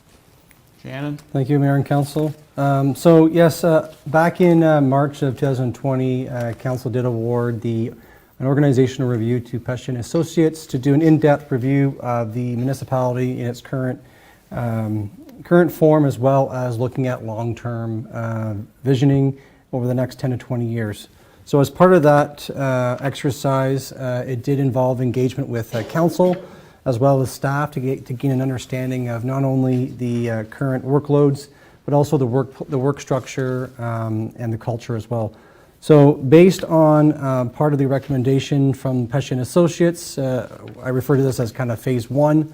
We're looking at Council to support the hiring of the full-time drainage superintendent, building and planning technician, as well as administrative human resource coordinator. That will allow the municipality to proceed not only currently but into the future to make sure that we provide the services to our ratepayers, to our contractors, to our developers. And if council has any questions, I'll be more than happy to answer them. Okay. I'll start in Deputy Mayor Gardner, please. Thanks, Mayor. This was a quite intense consulting process that we went through. I know that staffing is usually, especially in government organizations, it's the most expensive part in the kitty. When I look at the 3 proposed positions, the drainage superintendent, I believe that will assist, obviously, our agricultural sector. So we're really driving to try and, I believe, driving to up our game as far as servicing our residents. I also believe, too, that we have some consulting items that will be reduced through the hiring of that. The building and planning technician, you're serving the building community in my mind, and it's going to add an element of efficiency that is not present. The admin and HR resource coordinator, I come from a background in government, and I was surprised actually when I arrived at this table that the human resources activities, when you have staff and managing staff and dealing with good or bad items that arise, it is really, in my mind, nice to have that human resources coordinator as somebody who's got a specialty in dealing with whether it be discipline or whatever. So when I look at these 3 positions, I believe that long term they will add an element that will assist our residents in doing business. I'd really like to see some feedback, maybe 3 months to 6 months after the positions have been filled, because they are brand new positions. I'd like to have a bit of a review just to make sure that those 3 positions indeed are adding value to the residents' experience in dealing with the municipality. And if not, then that's a conversation that needs to be had. But I think when we're putting this into practice, it's interesting, and I think if done correctly with the right people, it should work. But in our discussions, I just in case it doesn't work, I think we'll need to see the benefit of making the bold step of having 3 new positions. Councillor Lewis? I believe with these 3 new additions to South Dundas, in the long run, the citizens are going to be happy, because I think we're going to save a good chunk of money from other contracts that we put out in agencies. So I believe this is a good move for us to be making here tonight. Thank you. Councillor Mellon? Thank you, Mayor Byvelds. I mean, the drainage superintendent, I think, a position being brought back in-house. We tried with McIntosh and Perry, but I think it's more efficient and maybe a little more seamless as far as the dealings between staff and council and our drainage superintendent. And I think that'll almost pay for itself just on savings on consulting fees that we're paying now. The building and planning technician, we're paying a consultant or an engineer right now, as we're not going to save all that, but it's going to be, I think, free up, senior staff that are going to be tied up with, technical or clerical things, I guess, that don't, I'd much sooner see somebody that's a director or, working on the bigger problems instead of having their time tied up because of incomplete applications and questions that can be handled by somebody. So it'll make that process, I think, better, seamless. It'll be more efficient in the administration. Also, instead of our CAO being tied up with that sort of day-to-day operations that you have to do with that, we make better use of our staff in a more efficient way. Yes, it's maybe a totally new position, but I think it's more cost effective and more efficient. And I think in the long run, I think it'll be, I think you'll see improvements on those two positions, and especially with the drainage superintendent. I think it'll be that's a no-brainer. Councilor Wells. Yeah, the drainage supervisor, like, I definitely agree with that. Like Councilman Mellon said, we tried with McIntosh Perry, and it always comes back, you get comfortable with one and they move on or something happens and we're right back to square one. We've had a good discussion on this, and I don't personally think we need a planner or HR, but that's me, and I'm saying it to the public. I think we have enough staff here that could between them work this out, but again, that's me. The drainage thing is great. The other two, we're getting to a point where we're adding 2 more jobs, and it's, I personally myself, I don't think we need them, but I'm only one vote. Okay, so I will comment on this report. It is something that council has done some work on. The drainage superintendent, as council has alluded to, is pretty well a given. It's a role that we have had in the past that wasn't done by a full-time person, and no disrespect to the person that was doing it. He had a lot on his plate, and this wasn't high enough on the plate, and presented us some challenges. We've worked with 2 different people at McIntosh Perry. I think they're both very knowledgeable people, but in the end, having a knowledgeable person on staff to deal with drainage directly for South Dundas is a wash when it comes to funding. We either have to pay a consultant or pay our own person, and I think when we have our own person on staff, we can, and the right person, we'll certainly benefit from it.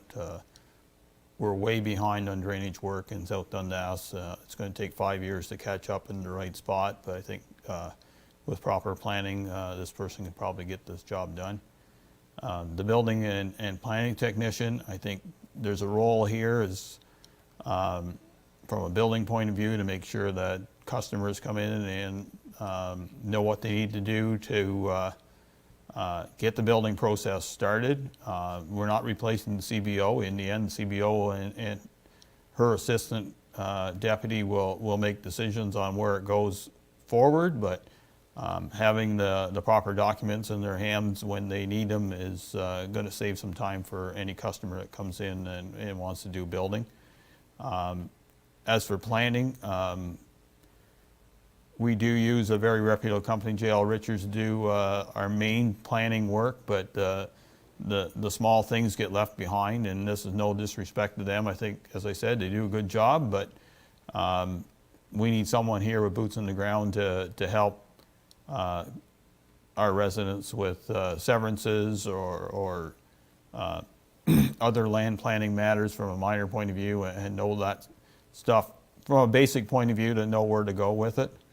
The Administrative Human Resource Coordinator, we have had some challenges in the last number of years, whether it was this council or previous councils with human resources, and I think having someone that has some specialty skills in that regard will help our CAO deal with those issues as they come along, and probably deal with them before they become a big festering challenge. And I know from a fact that our CAO works tirelessly. I think he needs a little bit of help at the front end there to take some of the basic work away. I still think he's got a role to do, and he will still earn his full salary, but I think it'll just make him and South Dundas better in the long term. So I fully support these 3 positions going forward. Anything further from council at this time? Seeing none, all heard the motion. Those in favor? Opposed, if any? Carried.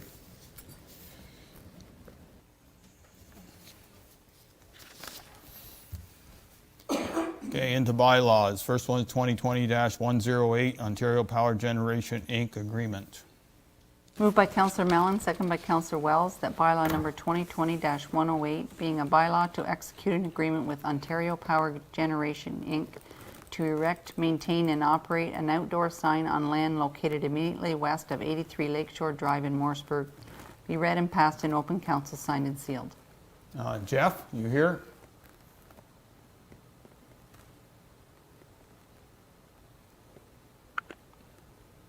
So in front of you is the agreement between OPG and the municipality of South Dundas.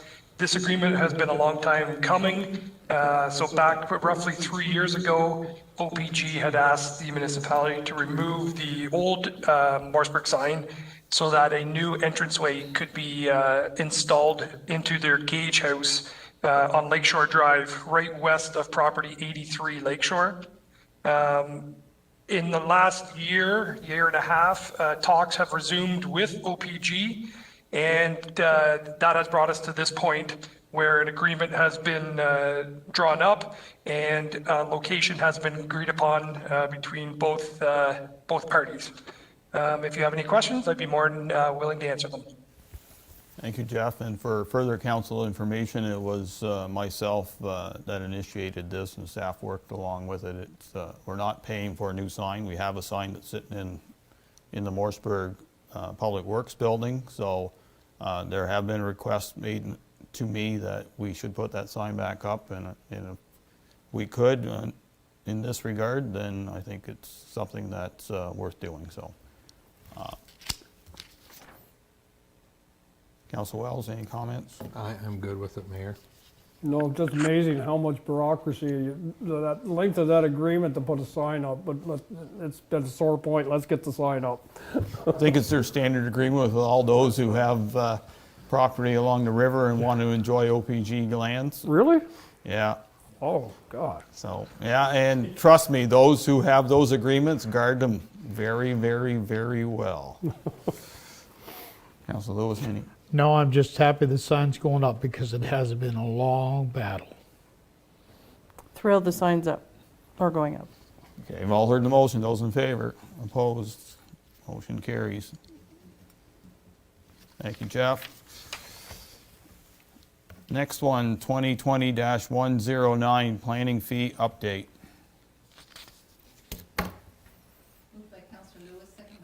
Mayor Gardner, that bylaw number 2020-109, being a bylaw to amend bylaw number 2020-20, be read and passed in open council, signed and sealed. Nicole? Thank you, Mayor and Council. As discussed on the November 18th Committee of the Whole meeting, staff are proposing updated planning fees to remove the cost for site-specific planning processes from the tax base and have the applicants and the landowners pay for those directly during the process. The fees are updated specifically from that meeting to include a note that says the county's severance and planning applications are separate. If you have any questions, I can answer them at any time. Okay, so this was something council discussed there in committee of the whole. Is there any further discussion on this? Seeing none, all heard the motion. Those in favor, opposed, motion carries.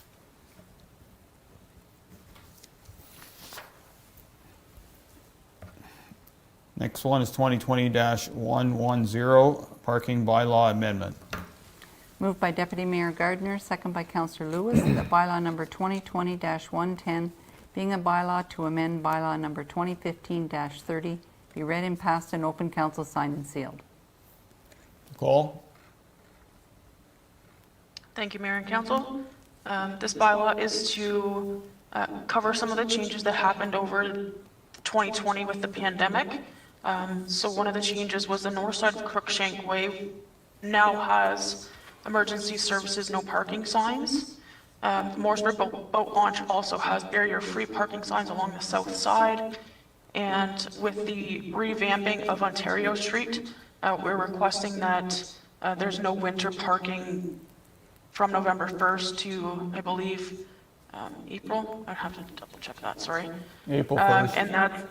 And that's because the width of the road now has been changed, so the sidewalks are in a place where previous vehicles parked on the grassway, so plows can't fit down that roadway if there's vehicles parked along the road. If you have any questions, I can answer them at any time. Okay, just to clarify, are there any other streets in the village of Morrisburg that would be similar to Ontario Street when it comes to parking in the winter? So Justin, our bylaw officer, and myself have reviewed that, and we considered Sir James Morris, but it's only the one side that's affected, and it's typically only one vehicle that's parked there. So the roads department does contact us if they have any recurring issues when they're plowing, but we do let the owners on those streets know that plows will be out, and if the vehicles are hindering plowing, they could get tickets. And what about Augusta Street? That has not been reviewed. Okay. I'll leave it up to staff to figure out what needs to be done, what doesn't need to be done. However, I would suggest if you pick on one street, you better be careful and not pick on them all, so. Sorry, Okay. Mr. Mayor, just to speak to that, we haven't received any complaints on Augusta.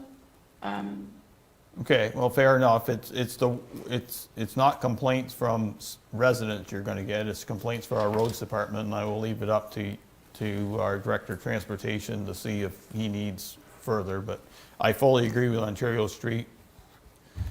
And we may have to have some discussion on parking on one side versus the other, because if there's somebody parked on both sides, and that can happen on Augusta or even St. James Morris, it becomes a one-lane road instead of a passable two-laner, so. Okay, comments, questions, concerns? Councilor Wells. I just have the one about the Morrisburg boat launch parking. And we did redesign it for the accessibility. Is all 5, because we had a discussion here, I believe, about how many of the handicap units were on the south side from the dock going east, and I believe at the time all the parking spots were for handicap. Has that been changed, Nicole? Has it? I don't believe so. I believe that side, the east of the dock, is barrier-free, and Danielle can comment if there's any changes. Yeah, but are they, they're not designated all handicap, are they?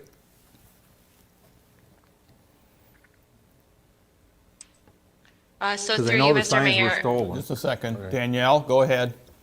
Yeah, so through you, Mr. Mayor, the majority of the spots are barrier-free, so they are accessible, but Councillor Wells is correct. They're not all accessible parking spaces, but the majority of them are. I believe there are 5 spaces, 3 are for regular vehicles, 2 are for vans.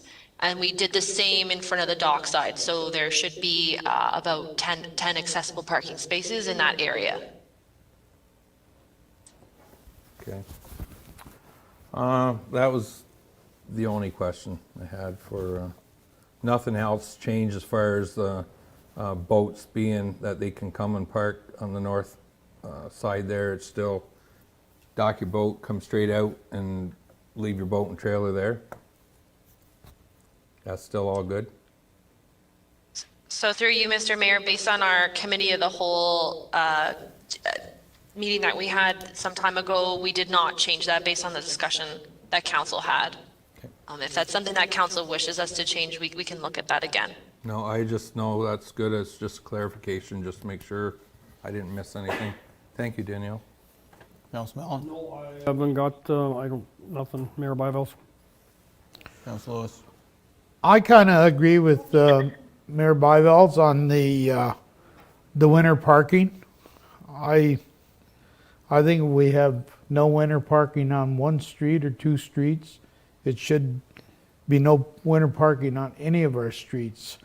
I do notice on Sir James Morris, whenever you turn the corner on 5th Street, there's a half-ton truck there, and the plow driver's not paying attention to what he's doing. He could be knocking rust all over the asphalt.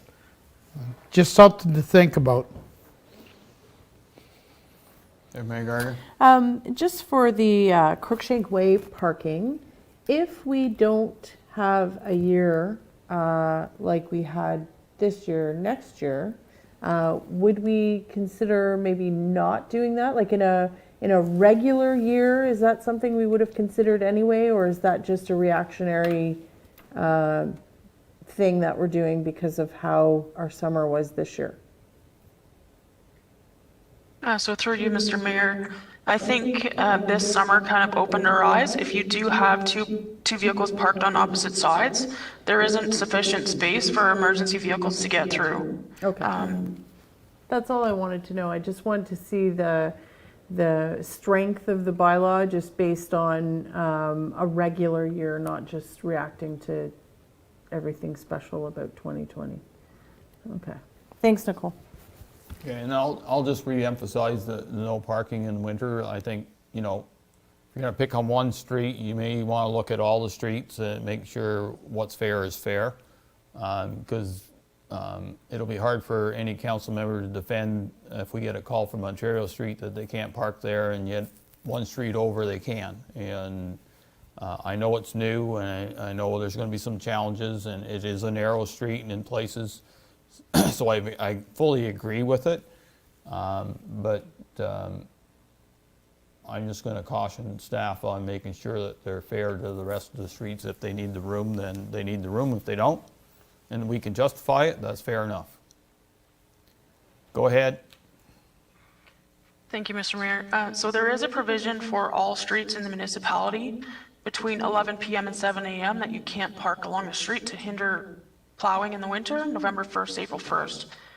The Ontario Street provision is the entire day. It's not just nighttime. And that's because there's not sufficient space. But we can definitely look at other streets with the Director of Transportation to see if there's any concerns from his staff. Yeah, and I think that's where it's got to come from. It's not from us as council. The director needs to determine if he needs that room or not, and if he doesn't, then fair enough. If he does, then we'll have that debate at council again. So, anything else on this bylaw? Seeing none, all heard in motion, those in favor?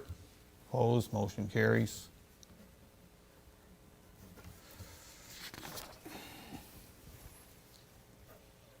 Next one is 2020-111, Morrisburg Golf Club, Inc. agreement.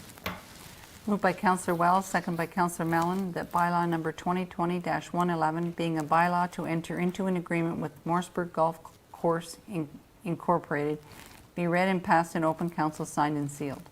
Shannon? Thank you, Mayor Council. So this is just a follow-up from our last meeting in regards to a few minor revisions to the new 20-year agreement with the Morrisburg Golf Club. A note for council, at our last meeting, there was some concern about the snow fencing that was put in there on the east side over the summer, and I am happy to report that the Waterfront Committee and the Morrisburg Golf Club are working on some alternatives to hopefully address that issue in 2021. Am I correct on that, Deputy Mayor, or no? Okay. It's being worked on. Okay. First comment. That was my, you knew I was going to bring that up. So, no, I just was hoping that, just in some discussions, it had been that the golf club felt that it was the municipality's responsibility to put up that fence. Okay. We, at the Waterfront Committee, do not feel with limited funds that it would be best suited to spend money on a fence that we're not necessarily needing on our side. So that was the problem, was who pays for the barrier. And if there's an issue, how do we resolve it? Well, you can always talk to the clerk. She has a line fence committee. But that is the issue, right? Because if there's a continual kind of, people are frustrated, they don't want, like I said, 2020 was an unusual year, but it's my understanding that previously it was somewhat of an issue. Okay. It's just the waterfront, I'd hate to see the Waterfront Committee have to come up with the cash to put a fence up that has no value to us. Okay. So Was there some, that's- was there some discussion on doing a natural barrier? There was definitely some discussion about that, but early discussion, if I remember correctly, was the fact that it wasn't suffice to the needs of the golf course. Okay. That's why they wanted a more permanent barrier, where the waterfront committee felt that a more natural barrier, like stones mixed in with shrubs, that type of thing. So there was, I don't know if they've come close to. Okay. It might. It's a work in progress. Be a long-standing Yeah, it's a issue, work in and progress then. if we had the opportunity in the agreement that at least there was a conversation, and they can't assume that the municipality is just going to pay for it, then. Okay. I'm not saying that we couldn't work together. I'm just saying that the assumption needs to be clear. I did talk to the chair, Doug McNair, Yep. in regards to working on some sort of a Yep. partnership or whatever. They're open to that. Yeah. I also said to them is, let's try the natural barrier first, see if that works. Okay. And then from there, we can kind of assess it over the summer and see where we go from there. But Perfect. we can have more discussion on that. Councilor Lewis, your turn to come. Councilor. I think we've already got an agreement once we sign this one here tonight. And, we're giving the golf course a piece of property for a hole for 20 years for $2 a year. If there should be a fence put up, I think they should come good for it. Not the municipality, not the waterfront committee. And that's all I'm going to have to say. Councilor Mallon? Yeah, I didn't read anywhere in there where we didn't have anything agreement, and I think with the golf course is probably looking for something to keep people out. They don't want them wandering over on their, getting hit by Having balls. a picnic. Yep. And the waterfront committee probably are looking for something that's a little more naturally aesthetic for the surroundings, trees and shrubs. I think we need to have something, because I'd much sooner see something firm, like, who's gonna pay for what, and what do we put up there for a fence? Because, along there, like, we're gonna have to put it from the road right to the water to keep people from wandering over onto the golf course. So I don't know what kind of money we're gonna be looking at for that, but I would imagine the golf course could probably get some in-kind services from some of their members. They could probably, build a wooden fence, I don't know. I'm just thinking, it should be in the agreement who's putting the fence up and who's gonna maintain the fence and what kind of fence we're gonna need, who wants what. Like not as no. Councilor Wells? Yeah, I have no issues with giving the golf course for $2 a year for 20 years or whatever it is. The golf course, as we know, there's not a lot of money there at all. Being a member there and seeing stuff there's definitely not a lot of money. If I recall, I think back in our 2019 budget, the Waterfront Committee came forward, and as council, we gave the money for a fence. So it's in their budget. It was, and in 2020, we didn't, because we told them they had to spend their money before they could go on and ask for more money. So unless I'm not seeing it, the money was in the 2019 budget that was presented through the Waterfront Committee. So the money's there. I think as far as everything out here, sure, have something go with the fence, and like you said, Shannon, they would work with us. I can't see no reason we can't approve this bylaw tonight and move on. I think the fence, at the end of the day, whether it's between the Waterfront Committee or council or the golf course, I think we can resolve it.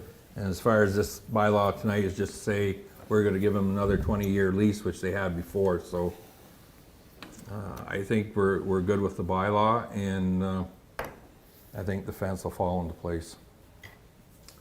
That's it for me, Mayor. Okay. First question to Madam Clerk, our insurance expert. You're good with $5 million as a GL there, considering the possible hazard is a little elevated if someone overshoots the tee, especially in the middle of our busy summer? We've sent it to the insurance agent and it's been approved by them. Okay, I just want to make sure of that. When it comes to the fence and the line, so if we all go to page 118, which is the map,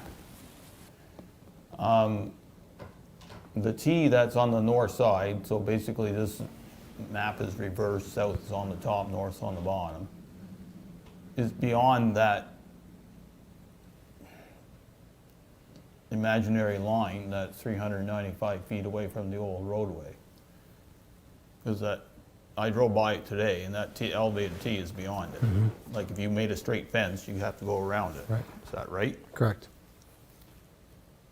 It's kind of hard to have them move it now. Somebody must have given them permission to put the T there. And however, whatever the line is, I do believe we need to have some sort of barrier there. They're complaining that people are going on the golf course. We need to keep at least know where people can go and not go.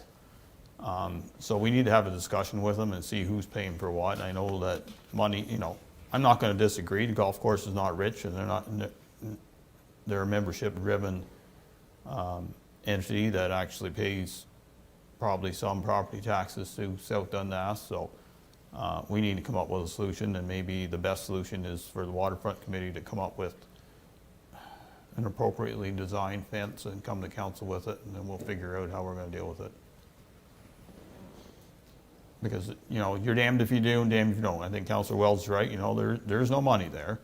It's no different than the curling club or you know, a privately run. This is not privately run. It's run by members of our municipality for the most part. I think we can come up with some sort of solution that if that's workable for both of us. But we need a fence. We need a barrier. How's that? That's probably the right. There is some sort of barrier there. Yep. You know, as much as our insurance company has approved the barrier, I would not want to see a family sitting on the east side of our washrooms, which is well populated at times, and get a ball in the head, and some young child gets injured because of it. I think that's. And I'm not sure we can stop that. Yeah. But we need to be fully aware of that possibility of happening, because, Yeah. you know, it's real. It's not unreal, especially if I'm golfing. Well, Yes, CEO has something to say. So I was just reading some emails that I got from Rosemary Lorian on November 20th. So she did say that she did have a conversation with Doug at the Mooresburg Golf, and that they would be willing to move the 19th hole so that it would be a straight line. So we could have a natural barrier straight line rather than coming out and around. So they would move that. They would move that tee so we would have a straight. So it's a concern, I think generally from council, that there should be some barrier there, so somehow we have to come up with a solution on that. Is that fair? I just want to make one more statement, that all the traffic is coming from the municipality's property onto their property, so if by saying that, like I think we should, it's people that are coming to our property and going on their property from us. So either work out something to help, or between the Waterfront Committee, like I said, I'm sure we can come up with something. As far as to what you said, Mayor Byville's about golf balls and that, it was over on Beavers where they had an incident where windows were being broke, so they took their initiative and they built a fence. A big screen up there. It's something like, if you say it's not in their insurance, they're not worrying about it, but there's something at a very small cost. If we at council feels that it could be a danger, you could actually put that over and above the fence that's there. Like, no one's ever been hit, or hit hard anyways, in as many years of I was a member there. But that's the only thing I had left to say. Okay. Yes. I think for me, I'm not saying that partnerships aren't good and having the discussion. What I'm saying is the waterfront committee is going to have a different perspective because they're not looking at keeping people out, right? Whereas the golf club is going to have a different perspective. So generally speaking, if I've got a pit bull and I want to fence it versus I want my dog to be able to run free, it's going to be two very different types of, one might be electric fence, the other might be razor wire fence. So I think that's where I was thinking that this agreement was a good time to kind of nail that down instead of putting a volunteer committee in charge of negotiating it back and forth. It seems out of their realm somewhat whenever you're talking about municipal property. That's what I was trying to say. I think you can probably come up with something, but it's tricky whenever the committee has a mandate, beautification and everything else down at the waterfront, and then you have a existing sports club that is looking at something totally different and just doesn't want people in. It's two very different mandates, so that's my concern. I won't disagree with you, but we are lending them land for nothing, which is good. Well, let's see if we can work together on some sort of fence that makes sense for both of us. Okay. I think in the end,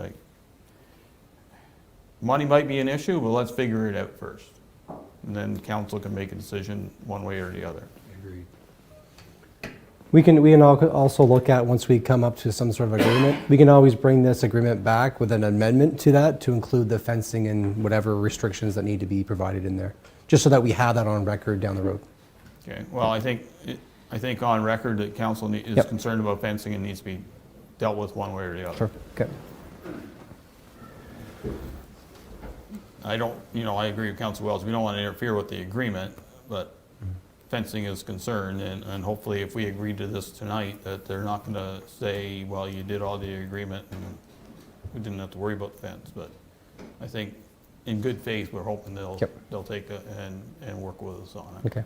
Whether it's with the waterfront committee, I think they should be involved, but because we'll come up with some unnatural barrier, and I'm sure someone's going to complain. So, okay, anything further on this agreement? All are in motion. Those in favor? Opposed? Motion carries.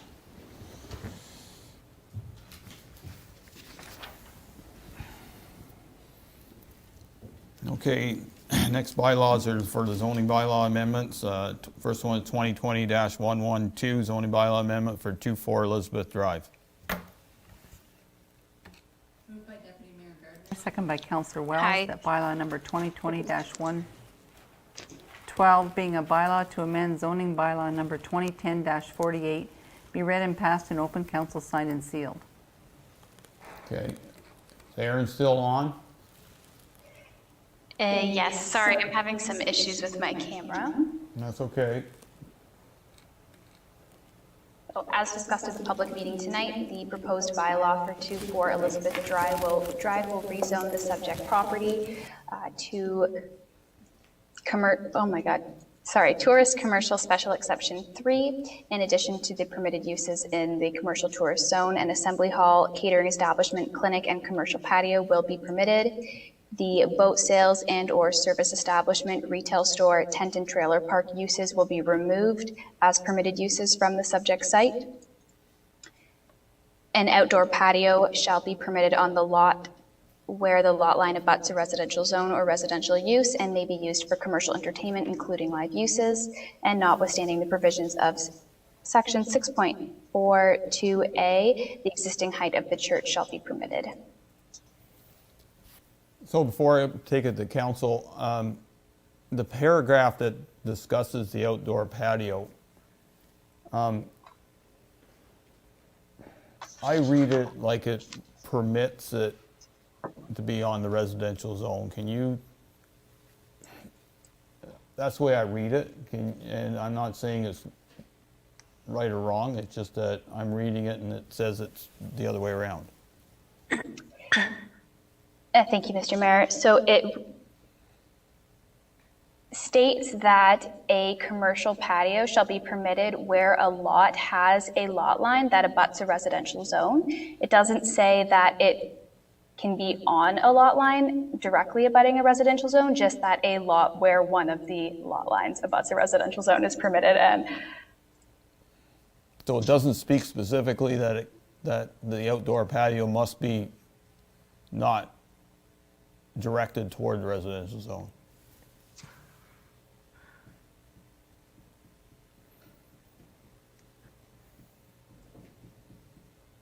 Sorry, Nicole, I saw your hand up.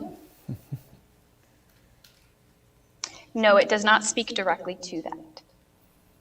Okay, so how are you going to police it long-term? Yes, this owner says this, but if you don't specify it, the next owner was going to put it on the west side and say, damn torpedoes, and because they have the permission to do it. So as in the report, we state that it would be located on a lot which abuts a residential zone, except on a yard that abuts a residential zone, meaning again that it can be on a lot that has a lot line abutting a residential zone, but not on the side in which abuts a residential zone. So we can reframe it that way that matches the staff report provided. I think that's the way that was intended, and I think that's the way the bylaw must read, or else it'll cause problems down the road. I want a patio, I just want it to go east. All right. Yeah, or else, I know the new owners understand that 100%, but I've been in this business not very long, but long enough to know that if you don't define the definitions now, you may pay for them down the road, so. Okay. And with that, is there anything further from council on this zoning bylaw amendment? I think we said quite a bit during the time, but it's certainly open to more if you want. Okay. Well, heard the motion, those in favor? Opposed, motion carries.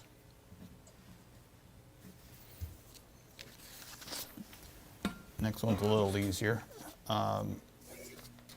Next one is 2020-113 zoning bylaw amendment for 21 Bay Street.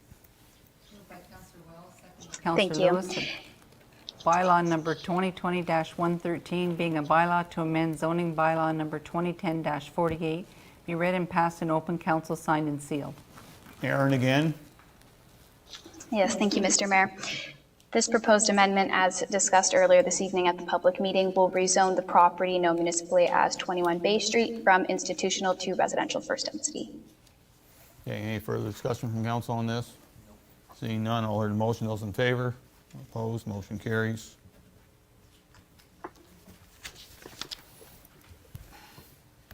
Consent agenda, please.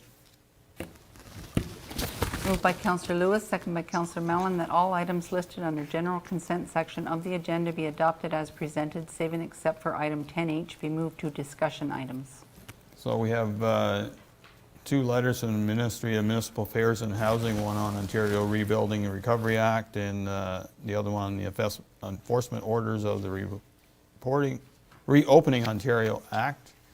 We have a report from the Municipal Property Assessment Corporation, a petition from the Region of Peel, Township Aramith. We have two letters, one from Champlain Township and one from the Township of North Glengarry, supporting our view on the South Nation Conservation Levy. We also have a series of municipalities requesting Schedule 6 be out of Bill 229, which is the budget bill specifically on conservation authorities, minutes from the Tourism Advisory Committee, and monthly activity reports from our economic development, transportation, environmental services, water, wastewater, building, planning, fire, emergency services, finance, administration, CAO. All heard the motion, those in favor? Opposed, motion carries.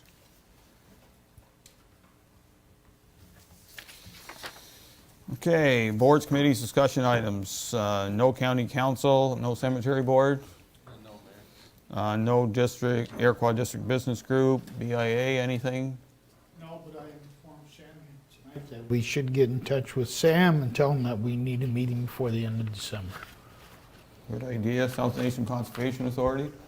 Oh, yeah, we had a meeting November 19th, which is virtual. Went back to that again. The budget was passed. Total dollar value was $7,226,080. The general levy is 3.6 million. Land acquisition is 320 and change. There are other sources, which is funding sources, grants, whatnot, is about 2.2 million. Minister of Natural Resources and Forestry, about 91,000 income. Source Protection, 85,000 and change.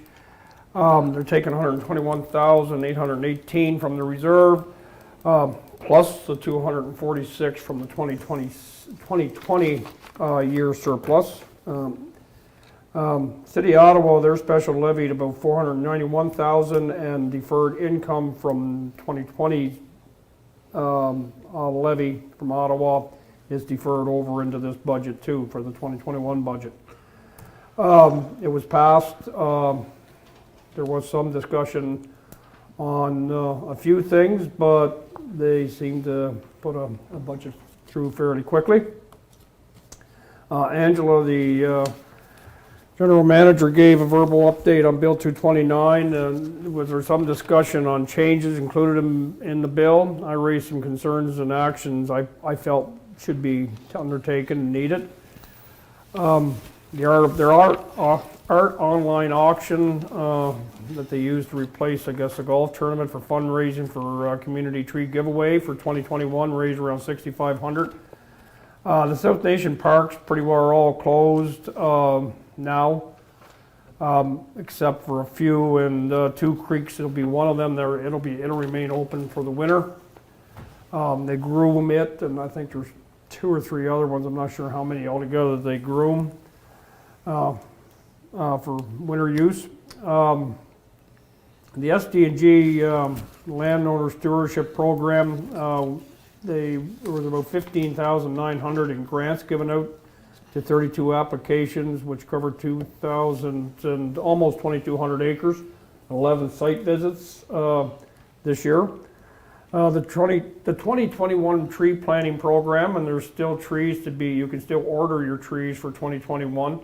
We're approaching 180,000. They're hoping for a 200,000 for 2021 for the spring.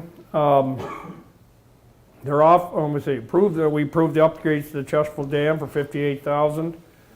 Planning activity numbers for a number of applications in October are still up, as the sewage permits and as permit approval for interference with wetland alterations and shoreline watercourses.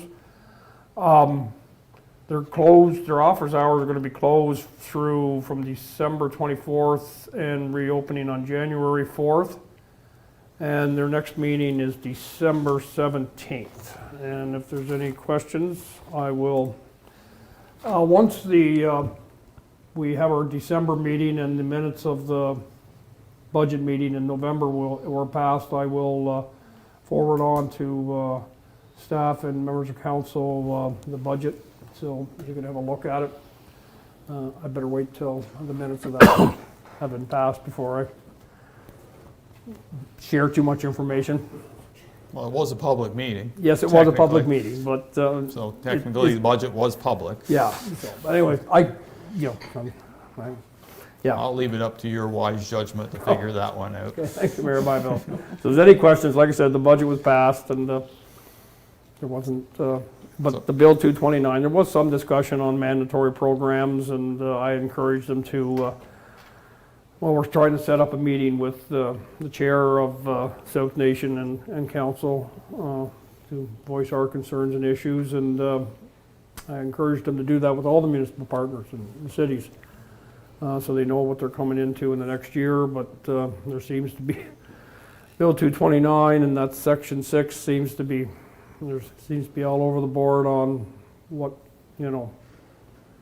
some want, some don't want. A lot of the members, a lot of the board directors are good with a council appointing who whether they're a member of council or not. And I think on Bill 229, the biggest thing I'm seeing on a consistent basis is the approvals and permitting that a lot of municipalities are concerned about. I'm not an expert in that, so I don't know what kind of effect that's going to have. I guess it's the appeal process that could be interesting if the minister can override a conservation authority's ruling on a wetland and whatnot. So, I've been following some of the discussion. I know there is some concern out there, but I bet the silent majority isn't saying anything. They want to see where this is going. I don't disagree that having a minister override science is a challenge. They have the zoning orders already from at municipal affairs, so this just ties into it. I wouldn't be surprised that gets pulled, but I think there's other parts of that schedule that make logical sense, and some evolution has to happen. So that's my 2 cents worth on that. Any questions, comments? So is there any lessons to learn how to do a budget here so we don't have to spend 3 days doing it? Yeah, we could start at 8 and be done by 9. Okay, so actually I read through their budget. Yeah. It wasn't bad. They didn't overspend in areas. It seemed fairly logical. They described where they were getting the money from. I think our biggest concern is that they raised the levy 2% without any consideration, and we did get some support. I don't think it's, not every municipality agreed with them. So we'll see where it goes. Yep. What's done is done. I think it was better to say something than not say anything, and it kind of lets them know that we're concerned, and if they want to talk to us on certain items that, dollars and cents in South Dundas do mean a lot of things, so. Okay, if that's it, thank you, Councillor Mellon. Morsel Waterfront Committee? We met November 18th, and quite a lot of discussion about council approving the go-ahead to go after the funding for the pathway at the Morseburg Waterfront. So the committee is focused on working with staff to get the best proposal put forward. Okay, the Iroquois Waterfront Committee did not, any questions? Iroquois Waterfront Committee did not meet per se, but the chair canvassed the Waterfront Committee, and there was an agreement that they would like council to reserve the funds from this year that weren't spent, which was almost all of 30,000, and have them be allowed to spend it for next year. They don't have any plans right now, but they want to make sure that that envelope is still sitting there for next year. So we can discuss that at budget time fully, but that's their ask. South Branch Committee Fund? No. Carmen House? Archives did not meet. Tourism Advisory Committee? Yeah, we met November 24th and December 3rd. Went over a couple of things. The December 3rd meeting was a brainstorming session on our partnership with St. Lawrence College. The college needed some ideas and direction to start some of the initial work on some of the tourism apps. So just a fun brainstorming session, and we were creative, and we'll be bringing it forward. Okay, sounds good. Any comments, questions? Economic Development? We met November 17th, and of course, thank you to council for doing, and staff for preparing the video recorded awards. I think they were really well received, and I think it was, it felt like a nice uplifting couple of days, and during all the COVID talk, it was kind of nice to, have. So thank you, everyone, for participating in that. And thanks to staff, it looked really well done. Okay. Doctor Advisory Committee? We met November 24th as well, and just a couple of notes. I don't know if Councillor Lewis and CAO Shannon want to jump in, but basically we met the Gwen Devereaux, the consultant that is working with both us and the municipality of South Stormont. Did a brief synopsis of her findings through interviewing doctors, the committee, people in the community. She went through it, and we had a couple of action items that we'll action fairly quickly. One is participating in the rural, what was it called? Rural Career Day? Yeah, it's a rural career day to talk to spanking new doctors to see if they want to come out. And then the other thing that will be in the works as well is hosting a virtual job fair for this municipality where the potential doctors actually come to us, which is kind of nice. You can hit, I don't know, 17 universities in one fell swoop. So the online stuff is actually becoming beneficial because it's quite cost effective. The question, I guess, for council is we had some discussion about with our busy agendas whether or not you'd like the report presented officially to council, or I don't know. If you get to a point you have something to report to council, I think it will be proper. Yep. That way, not only does council get it and make comments on it, because it is our committee in theory. It also lets public know what we're trying to accomplish in the end too. I mean, the initial presentation, we're talking like 5 pages. I think the big one was just getting, we're working closely with Dr. Rivington to have that face of the doctor whenever we talk about attracting some of the graduates. So that kind of was time sensitive. I think the turnaround was, what, a week and a half? December 11th is when the career day is. Yeah, it was quite fast. And then, of course, the virtual job fair will be the big caveat where we'll be able to see how we do. Okay.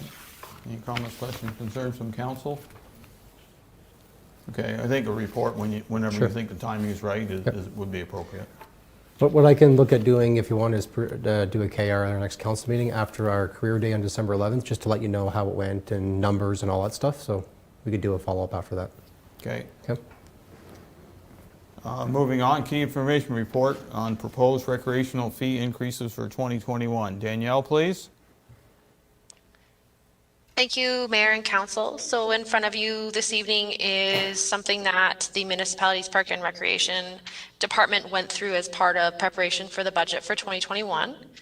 We are looking at increasing fees for the arena, ball diamonds, and other recreational programming fees for some of the specialty classes we offer. In order to propose some of the increases, we did do a community sweep. So we looked at surrounding municipalities to see what they were doing and compared it to our municipality to see where we were sitting.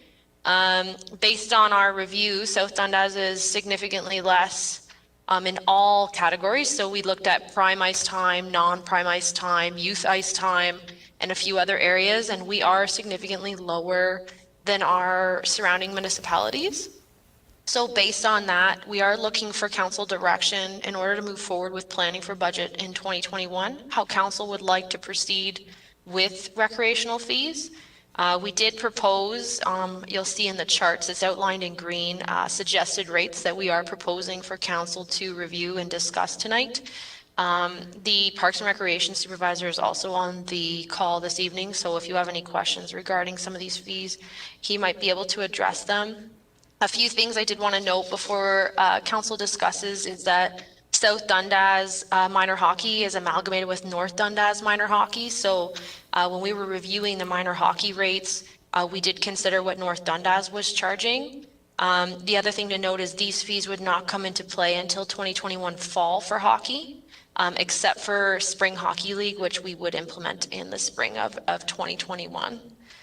So if you have any questions, either Austin or myself would be happy to answer them for you. Okay, so what we'll do as council is we'll just do one page at a time and go through it somewhat methodically. Just for council's information, previous councils always had debate over how much you charge for minor hockey, and the rate differential came from that. There was always a feeling that minor hockey should not pay the full freight on that, but adult hockey would. And not saying that that's what we have to do, but I'm just giving you a basic history lessons on that, and there's a few more as we go along. So, Councillor Wells, we'll start. Yes. Okay, we'll start with the rink, and going to what the mayor said about like junior B hockey and adult hockey. I think Actually, before I get into the, just a question for you, Danielle. I'm sure the rink, as we all know, probably, we never ever get our money back every year from that, and we never will. So whether this increase is going to make a difference, we're still not going to get our money back. I don't know what you would have to charge to make it cost recovery. You probably never would get it. I think if you look across Ontario, I don't think any arena makes money. I guess it comes down to what council is comfortable in losing per year. You know, if the margin is, 200,000, are you comfortable with that, or would you rather see it kind of closer together, right? And going by these rates, we don't really know what we're losing, right? So it's something maybe we should have had here to see the difference. Youth time, I wouldn't want to see it go up. Like, it's their beginning of initiation and all that stuff, and I think $95 is good. The one there, I don't know why it would be, they went up 180% for off-season for the slab rental, like for ball hockey and stuff like that. Councilor Wells, I don't want to interrupt you too bad, but let's stick to one page at a time because... I am on the same page. Okay, I'm fair talking enough. about the ice time. Sorry, my fault. So like off-season slab rental would be something that we would want to promote because we're using the rink, at least we're getting something out of it. Like, I don't know how you would come up with a 180% increase just based on the other ones, I guess, but I think that's a little excessive. The youth program, the other ones I can see going up. The youth, I don't want to see anything happen with that. And so we're just going to go around for each one, Mayor? Yep. Okay, and that's basically keep the youth the same, and the rest I could probably live with. Okay, sorry about that, Councilor Wells. Councilor Mellon? I sort of agree with Councilor Wells. I guess if North Dundas and South Dundas are going to amalgamate in 2021, their minor hockey, or this year? So, through you, Mr. Mayor, they've amalgamated a couple years ago. So they've been this one program for a few years now. So it's not a 2021 thing. They're already amalgamated. So if they're sharing the ice time equally, the difference between North Dundas and South Dundas is about $10 an hour right now if they hold their rates at what it is. Or no, sorry. Youth ice time, it's about, more than that, I guess it's 125. Yeah. If North Dundas is charging 119 on youth ice time, or at 95, proposed is 120. I could see us taking it up 5, but I mean, the North Dundas is going to be using our ice for their, which is fine. Their young kids come over to South Dundas and play hockey, and we go over there and play hockey, but that's the only thing. I was willing to leave it at 95 too, but if they're going to be paying more at North Dundas for the same ice time, and they're splitting the ice times equally,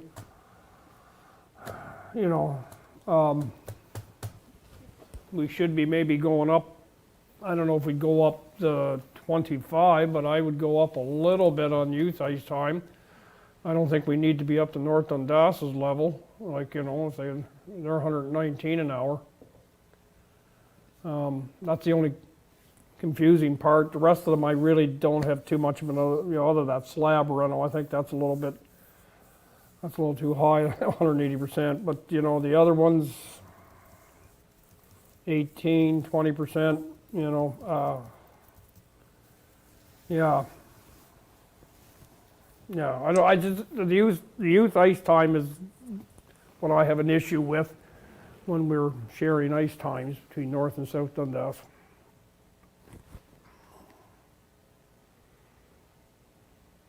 I don't know if is there any way to know if it's an equal, like, for every, 50-50 ice time split? Or, are they coming out here more or going back there more? Or? So through you, Mr. Mayor, it would be equal split. So they are paying more in North Dundas, and then when the North Dundas children come to South Dundas, they would be paying the lesser rate that we charge. So they would be splitting their time back and forth between the two. So we would just be subsidizing a little bit more than North Dundas would be if we left the rate at 95. Yeah. Mr. Mayor, if I may add something. Go ahead. Yeah. So as a part of the amalgamation between North Dundas and South Dundas, the main teams they're focusing on is the rep teams. So still the house teams are staying in North Dundas and South Dundas, but the rep teams have combined and they share it. So every other year the team will be based out of South Dundas, and then the following year North Dundas, and back and forth. In that case, then I would leave it at 95 for our minor hockey or whatever. If the rep teams are going to go back and forth, I think, to be fair, we should be, between North and South Dundas, be charging the same amount, on the rep teams, if they're equal split on the ice. But as far as the rest of the minor hockey, I'm willing to take a bite on the minor hockey and leave it at 95. Councilor Lewis. I agree with my colleagues across the way. At $95, I'd rather see the kids in minor hockey or the skating club in on the ice pad instead of out causing havoc on the streets. And even whenever I was the director of recreation, figure skating would come every year whenever we tried to put the ice up, and they couldn't. It was just, the money's just not there. So as far as the adults go, I have no problem charging them whatsoever. But I think for minor hockey and skating club, it should stay at $95. And I do think your $420 a day is at 180% is a little steep. But that's where I stand on that. Thank you. Mayor. Thanks, Mayor Byvelds. I agree with my counterparts. I would leave the youth rate as is. I know through skating, they do a lot of fundraising, so there must be a reason for that. I do have a question though. When we compared municipalities, are we comparing ice surfaces? Are we comparing apples to apples? Are there any of these municipalities have a brand spanking new arena? North Grenville. Okay. So that's my only, when we're looking at this and looking at the averages, you'd kind of want to compare apples to apples, I would think, instead of apples to mangoes. So in my mind, when we look at the averages, I don't know how much you hung your hat on that whenever you were talking about increasing the rate, but I'd like to, obviously, you want to compare it not to a brand new facility. It's only fair, right? The $420 a day, is that if somebody runs an event? Okay. So through you, Mr. Mayor, the 420 is for a licensed event. So that would be if somebody was, for example, having a barbecue or indoor barbecue or renting it. So that would include the tables, the chairs, the takedown, the setup, the supervision of the event. That includes tables, chairs, and cleanup? I know that's a huge jump, but that's actually for $420 for the day to get all the tables, the chairs, whatever. Maybe too much of a jump, only because 180% is a big jump. And most of the community groups that end up renting our arena space usually come and ask for it to be waived anyway, correct? So this would be strictly for private events? Yeah, so through you, Mr. Mayor, this would be strictly a private event. I'm not sure how many of the community groups would have a licensed event, meaning they would have alcohol. So this would be for private events. Yeah, I'm thinking about Tubies. So that would be, They haven't used the arena for a Oh, number no? of years because they didn't want to spend the money. okay, well, they probably aren't going to want to spend it. Okay, so that was my only comment. The other comment was you mentioned that you created this and did the comparison based on budget. Does this have a huge, the fees that you're proposing, would this have a huge impact on how much you'd be asking for an increase at budget time? Yeah, so through you, Mr. Mayor, just looking at the budget really quickly, so just for council's reference, so the budgeted ice rental for 2021 doesn't even cover the labor costs associated with running the arena, let alone the building maintenance, the utilities, etc. So we were looking to try and offset some of the expenses we anticipate next year by increasing some of the rates while also putting some money, hopefully in the future, away because the arena is aging. And as council is aware, we have a lot of aging infrastructure in the arena that does need to be looked at or addressed in the coming years. For example, the arena stairs. I think council is well aware that those are in need of being addressed within, hopefully in 2021 or 2022. So when we compared to other municipalities, we compared to specific municipalities that are of the same size as us. Even if they have new arenas, we have to keep in mind that asset management replacement is something that we need to think about in the future. So increasing the rates was not only to help subsidize the cost of the arena, but also to hopefully put some money into a reserve to think about what we want to do with the arena in the future. I just thought a little bit more context around this discussion because our residents are just going to pick up on the 180 increase, which I don't agree with. It's too much of a jump, and I don't agree with the youth, but it's nice to have the context around why you looked at the rates, so thank you. Okay. Well, I think I will re-emphasize that the arena has never made money and never will make money. As much as it would be prudent planning to put capital money aside for the arena, I think we have too much capital right now to deal with and on the arena, and we need to focus on that. If somebody wants to build a new arena, it's going to be a while. We spent quite a bit of money in this old girl, so I think it's good for a number of years yet. And the future users can pay for the new arena. So I think what I'll just go through every rate, and it sounds like council's biggest concern is the youth ice time rate. So are we all good with the prime ice time rate of $150 for 2021? Okay. Non-prime ice time rate of $100. Youth is at 95, it sounds like, from council. Yes. We're still there. Excuse me. Non-residential rate, which is something new, at $213.48. I like round numbers, but does council agree that we need to charge a higher rate for non-residential use? Like, I think we we're at should. risk of people coming down here and seeing there's a deal here and renting our ice Yeah. for an hour or I two. think we should, but I would round that number off. Yeah, to 200. $200 is Yeah. a good, nice round number to start. Yeah, Yeah. they do that in Winchester, I think. Yeah. Yeah, they're 166. Okay, so the slab rental, $60 an hour, are we good with that part of it? Yeah. Okay, the $420 a day. Now, that was for a full license event with all the nuts, bolts, and whistles. Well, You've been running these things, so what's your idea on that? I'm sorry, Danielle, I did not know that was a licensed event. I thought it was just Joe coming in off the street and wanted to rent the floor for a day.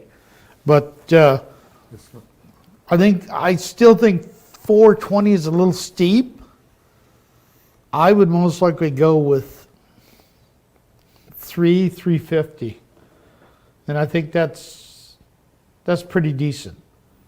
Should we have rates too? Like, we used to have $50, so we're up to 60, which is no big deal. I know Danielle is the 150 and the 450. What's the plan there? Because I know one of the users is the chamber, but there's other people that like to use our arena if it's priced half decent. It's got to be fair because we got to man it, we got to do work there. It's not free, so go ahead. So, sorry, Mayor, you're asking what the current day rate is? Is No, that what because you're- right here you have those rates, but you, Yeah, so you're proposing $420 for a day. right. What if someone just wants to rent it and doesn't want chairs, all they want to do is play shinny or a non-licensed event? So in the And past, willing to the do the work. non-licensed, yeah, so in the past, the non-licensed events have mainly come to council and have been approved for no charge. So I was under the assumption that community groups would continue to use the slab for free, but we can add in like a not-for-profit rate or something like that of maybe $100 a day or $50, whatever council's comfortable with. Okay, we'll start here. Proposals on the table, Councilor Wells, what do you suggest? I'm good with what we have. 50, 150, and 450. Councilor Mellon? Yeah, because if it's not a licensed event and not a money, like, you know, if it's a nonprofit or a service group or whatever, yeah, I can live with the 50, 150, and the 450.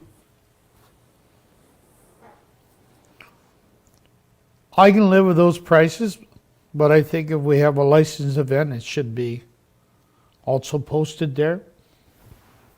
That's a different fee. Yes, yeah. Okay. Because I think if you have a licensed event and we're supplying the tables, the chairs, 1 or 2 employees on staff for $150, that's The cleanup alone? yeah. I would say a licensed event, I would at least go 300. I would. I think that's fair. I agree. I'm just out of curiosity, what do we charge for, like, Matilda Hall for a licensed event, which would have tables and chairs, and we have to put a person in there? What's the run on Matilda Hall? Through you, Mr. Mayor, I'm not 100% certain on that. We didn't look at facilities as part of this. That falls under Nicole's envelope. So I don't know if she has an idea or that's something we can certainly get back to you on. You know, I think that it should be based somewhat in line with, you know, what we're at Matilda Hall for. If you're gonna rent, you know, if it's costing you $300 to rent Matilda Hall for a licensed event with tables and chairs and clean up, and it's got a kitchen, Matilda's maybe a little better that way. Yeah. I have, Probably higher. The operating cost is probably higher at the arena than it would be at It would be Matilda up too. higher at the rink, I guess. Yeah, I was Nicole? trying to Yes, Nicole? yeah, through you, Mr. Mayor, Matilda Hall license events are $250 plus HST per day. And So the we're three- not out. No, we're not. $300. 300 is, whatever, that's, yeah, workable. Changed. You set up, you tear down, you clean up. All you have is an employee there, 1 employee there for security reasons, and that's all. Yep. He okay. doesn't clean. He doesn't clean. I agree with Councilor Yeah. Councilor Lewis's number. Okay, so you got those numbers, Danielle? Yep, I do. Okay, so moving on to the next page. Sure I'm not getting ahead.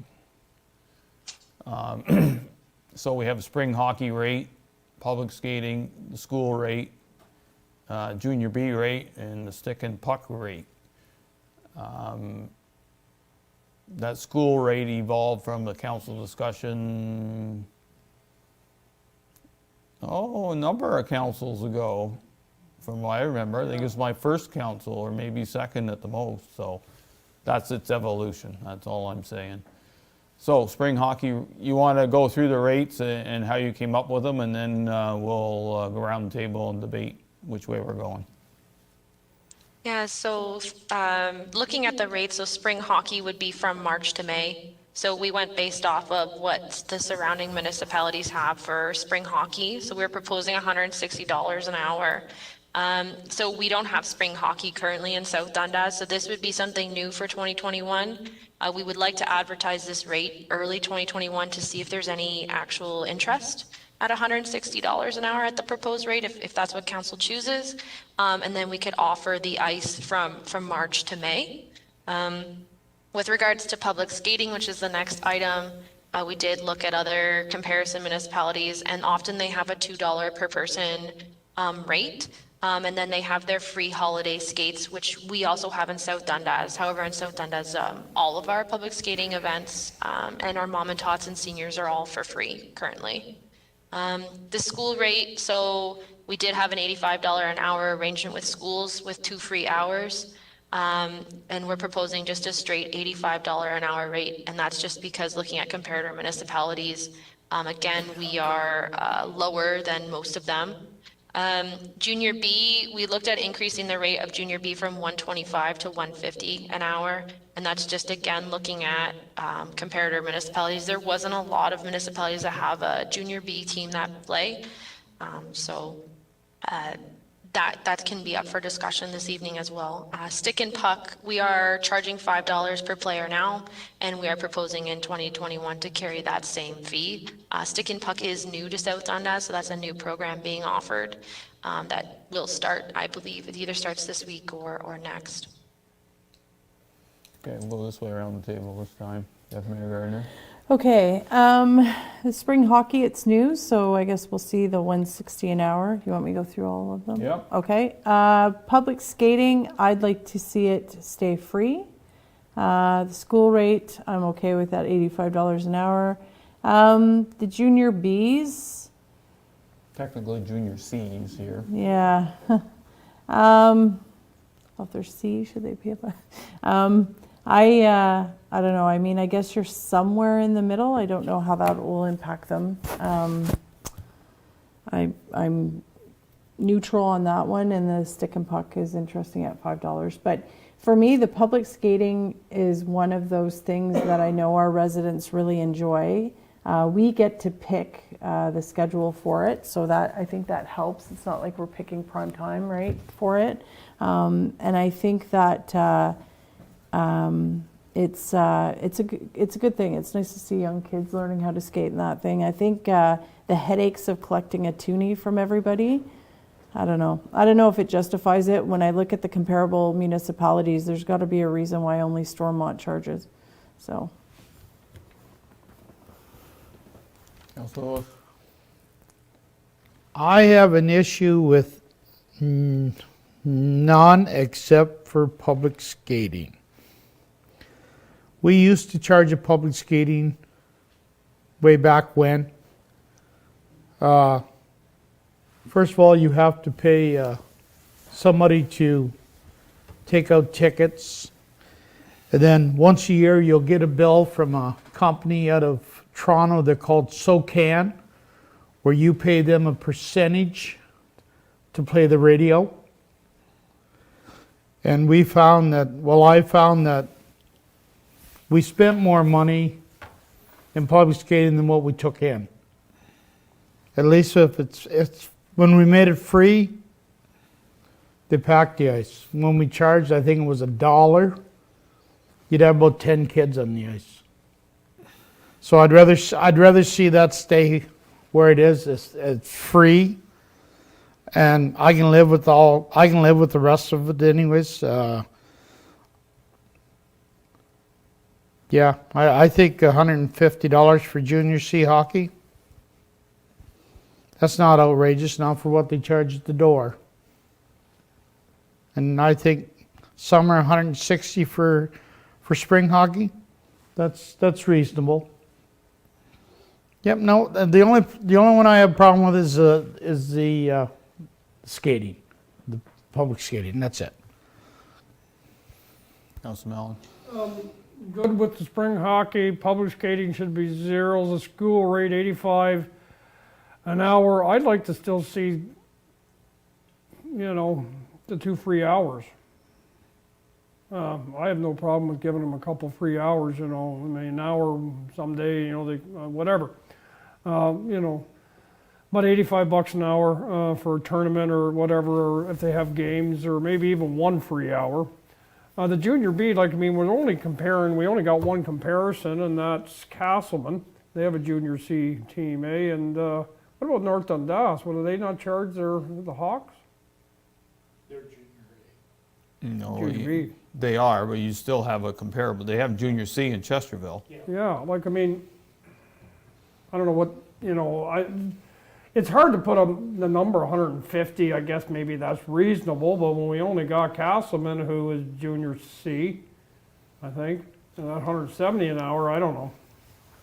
Hard to give you an average when, you know, there's only 2 boats in town. Yeah.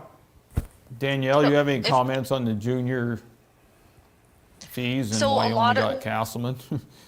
Yeah, so a lot of the municipalities, they just charge the prime time rate for junior C or junior B, and that's because they play during prime time. So the municipalities listed are the ones that have specific rates. So South Dundas, right, we have a specific rate for junior C, just like Castleman does.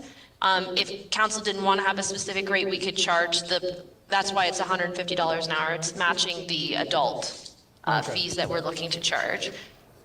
So it's $150 for primetime ice is what we would be charging. That's why you don't see a lot of comparators. It's just us and that other municipality that charge a specific fee for junior C. All right, that clarifies it a little bit more. And the other one, what are we? A stick and puck and stick, or stick and puck. You know, when we're 5, I'd leave it the same. Councilor Wells? Public skating free, and the rest I'm good with. Okay, so it sounds like council does not want to charge for public skating, and I fully 100% agree with that. The school rate's going to be a challenge. You know, you can put it at 85. I know that the 2 free hours came from an ask from Seaway at the time, and we may land up with the ask again. I know that the tournament they have with North Dundas always raises community spirit, so I'm always, you know, I wouldn't mind still giving the 2 free hours the way we have and charge the 85 for anything additional. Stick and puck at 5, that's something new and sounds reasonable. So junior B's 150, that's what we charge for prime. That makes logical sense. Caveat on the spring hockey rate is that unless you fill every hour that month of April and May, I've heard it before, we don't make money. We already lose enough money during the good times. We don't need to lose more money in the bad times. And I've heard it from former directors that manpower gets a little thin come April, May because they're out in the parks working. So you can scout it out and see if you're going to have enough uptake, but I was part of a council that decided that April ice wasn't worth running, and we shut her down hard. So that's, I couldn't, unless you're going to make money, I don't know how you're going to run it. Not sure how you're going to make money, so, because it's not a good time of year to run an arena. So the school rate, you want to leave it? There's some talk of giving them 2 hours. I'll leave it up to the council. I know Councilor Mellon's on that side. I'd be okay with that. I mean, what a lot of people don't understand when some schools go to those events, it's actually parent council that's paying for the busing. So it can be quite an expensive venture to come out. Usually the schools won't pay much unless... No, we know. Yeah, It's a school event. It's not a school board event. But I'm okay with the 2 hours free. I don't think that hurts. Yeah, I have no problem with giving them 2 free hours. No problem. Okay, so school rate's back. You're good with everything there? Okay, now we're in the baseball diamond fee comparison, and this one should be interesting because we charge 0 right now. So go ahead. So I'll actually let Austin speak to the baseball. No problem. Austin? Thank you, Mayor and Council. So when it comes to the baseball diamonds, as you see currently, we charge nothing to use our baseball diamonds.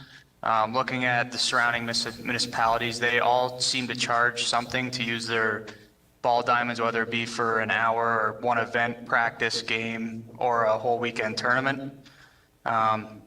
So the same as the other comparators, we did the average and then we made our suggested rates for 2021. Okay, so we'll go this way around the table. Councillor Wells? Yeah. First thing, like anything to do with youth, meaning or in-house and squirts and peewees and all that. Definitely, I don't want to see any charge for them. Like everything's free to programs like that. We have volunteers out there that's teaching kids how to play ball and that. Now, you go and ask their parents for money to go and play a game. It's I think we should continue everything to do with youth in our area, tournament-wise and everything. Adult, like that could be blooper ball, slow pitch. They all charge a fee to get in there. I have no problem with $100 per for a tournament and that's could be a 2-day tournament. Whether it's just based on tournaments. Adult, again, like $20 a game. I don't think we need that. Especially you have slow pitch leagues and all that, and they do a lot of work maintaining the diamonds and stuff themselves. So as far as non-resident, if someone wants to come in and use their stuff, I have no issues, $40. And a non-resident tournament, no issues with $150 to be applied there. But definitely all our youth stuff and all that, I want to continue free. Councillor Mellon? Adult game and practice price, free for practice, 20 yes for games. Adult tournament, $100 a tournament, yes. Youth, 0. Game practice, youth tournament, 0. Non-residents, 40 a time. Non-resident tournament, 150. I have no problem with those two. Last ones. Keep the young people at 0. I agree with my colleagues across the way. Let's try to keep the youth either in the arena or in a ball diamond. They're not out vandalizing and getting themselves in trouble, so I say 0-0 for them. Adults, I have no issue with the price that you charge them whatsoever. I agree with my colleagues. Okay, so we'll be charging the adult rates the way you have them presented. The youth rates will be 0 and the non-residents as they are. Yes, Shannon? There's another for your information as well too is when there is rates charged on baseball, we can actually collect 100% of our HST back for any maintenance or any capital costs. So by having some fees included there, we'll get some additional HST rebates back on that. Okay, good to know. Yes? Sure. When you put these fees in, Austin, who's going to be collecting? Are they going to have to come to the office and pay, or is there going to be somebody at a ball diamond? That could be a very slippery slope. So through you, Mr. Mayor, our plan would be to have them pay at the office just like they would with the arena or other facilities. Good luck. Okay, we'll see how it goes. You've been warned by somebody who knows. Okay, programming for fee comparison for exercise type classes. So who's taking care of this? I can speak to that, Mr. Mayor. So Okay, basically, go ahead then, please. Sorry. So looking at programming fee comparison, again, we're one of the only municipalities that has in-house programming. There are several municipalities that offer programming. However, they just promote outside programming through organizations. So what we looked at is just trying to, again, offset the budget for 2021. So we looked at a standard 15% increase across the board for all programming fees. This is to help us with the amount of wages that we have to pay our programmers. So for example, we do have to pay someone to teach yoga, obviously, and boot camp and other things like that. So we are looking at that 15% increase to help offset that. And again, this is a specific user fee to a specific group. So looking for any comments that you may have on this. Okay, Deputy Mayor Gardner? I don't have an issue with this, but why do other municipalities not have in-house programming? Like, why do they, is it more cost effective to do it the other way, where you have a contractor that just rents the space and runs the program, or? Through you, Mr. Mayor, I'm not sure if Austin wants to jump in here either, but I'm not 100% sure why other municipalities don't. I know, for example, South Stormont, they just promote external programming that's happening. But North Dundas, as you can see, they do some in-house programming. I can't really speak to why some municipalities haven't. I haven't had a discussion with anyone about that before. Okay. Just we're comparing apples and oranges again, but I'm okay with the fees. The only one that I have somewhat of an issue with is the swimming lessons. It's not jumping up a huge amount, but feedback I've gotten from parents with the swimming lessons at the beaches, you're lucky if you get half the swimming lessons in with the weather and the everything else. So that's one of the programs that's not necessarily totally reliable. And I know it's expensive to pay the lifeguards to do the programming, but it's, you know, there's been feedback where you're lucky if between the weather, the E. coli and whatever, you're really lucky if you get the lessons. So I don't know how we deal with that, but if we're upping the amount on a program that's not always 100%. I think that might be a little bit trickier, but the rest of it I'm fine with. The users will pay, and if they don't, I guess you'll let us know if you lose a lot of residents that find the jump a little bit too hefty. Councilor Lewis? I have no issue with any of these here whatsoever. So I'm good with these rates. Councilor Mellon? Swimming lessons, I'd leave at 55. You know, the 15%, I don't know. We have an instructor that we pay a flat fee. It doesn't matter if they have 5 or 10. As somebody that lives in my household with me mentioned to me when I mentioned this, she said if you have more participants, it might be worth more money. It doesn't matter if you got 10 people that hit fitness class or you got 5. So I don't know, the 15%, I don't know, maybe it's a little high. I would, as long as you don't scare away, because that is a good point. I mean, if you charge too much and then you balk and you lose 1 or 2, you know, that's going to suck up your 15% increase. So I would maybe raise it a little bit and try and keep your numbers. I've been told the numbers are increasing. More people are going out and taking part of these exercise programs. So I don't think we should, you know, raise it too high. That would discourage participation. And, you know, if it's making money, well, I don't know if it's making money, but it must be, you know, you don't want to be scaring people away. So it doesn't make us money. We're doing this as a service. Yeah, I know, but yeah. You know, the more people you have at an exercise class, the better chance you have of coming close to breaking even. I would go with a 10% increase, and we may leave the swimming lessons at last year's price, or 55. Councilor Wells? That's just mine. I'm sort of mixed here. Personally, myself, I think the seniors should remain the same. They're on a fixed income. 95% of them. The adult yoga, well, I can see, I like to see 10 across there. The boot camp, same thing, 10.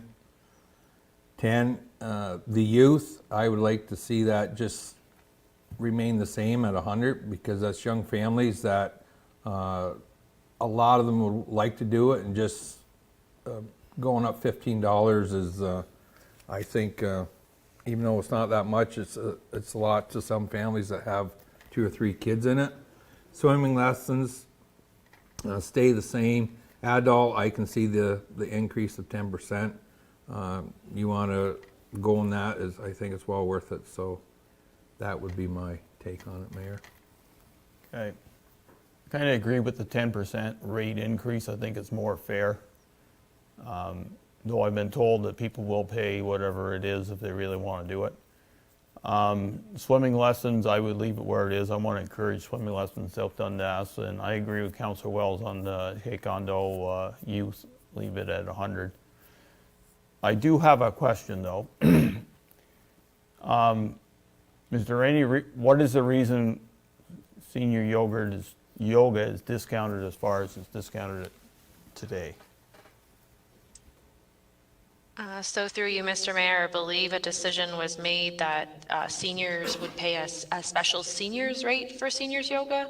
I'm not sure, that was previous to me being here, so I'm not sure if Shannon has a comment on that, but that's just been the way that it's been for a while.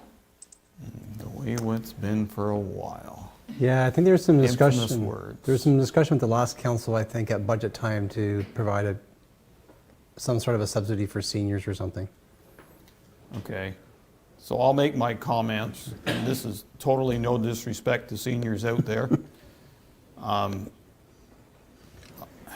was involved with the curling club for years, and the seniors got the senior discount for years. That has disappeared. Everybody's on the same level. And I know there's quite a bit of seniors on a fixed income, but there's, you know, I think we got to split that hair in half somehow, some way to bring it to where it should be. That's my opinion. I know council's probably not going to go down that road, but I think, you know, unless the instructor's giving us a break at the same time, that's a big differential. So, you gonna be all right, Councilor Wells? Just got a little tickle, doesn't want to leave. Okay, you need more water or anything? Good for now. Okay. Well, I'm offering, and I don't know if I'm being facetious, I know what it's like. So, where do you want to go? Leave it the way it is? You know, you raised some good points, Mayor Byveld, because I get with the senior discount with various things, but when you're looking at it, I know I don't look like it now, but I used to do yoga all the time, and I can't remember a class that, like, the senior rate essentially works out to $4 for a session for seniors yoga, right? If it's a 12-week cycle, and I'm assuming in 12 weeks they get 12 sessions. And even the adults, that's still $10 roughly. That's that I don't know anywhere on the free planet you can get yoga for that. If the yoga is good, that's a pretty good rate. I think that, to your point though about providing a service, I think all of these promote health and fitness and all those good things, so that's a good thing. But I mean, it's tricky because the senior session, that's really, really cheap, like $4 for an hour with a professional yoga instructor. Does she provide the mats and stuff, or do they bring their own?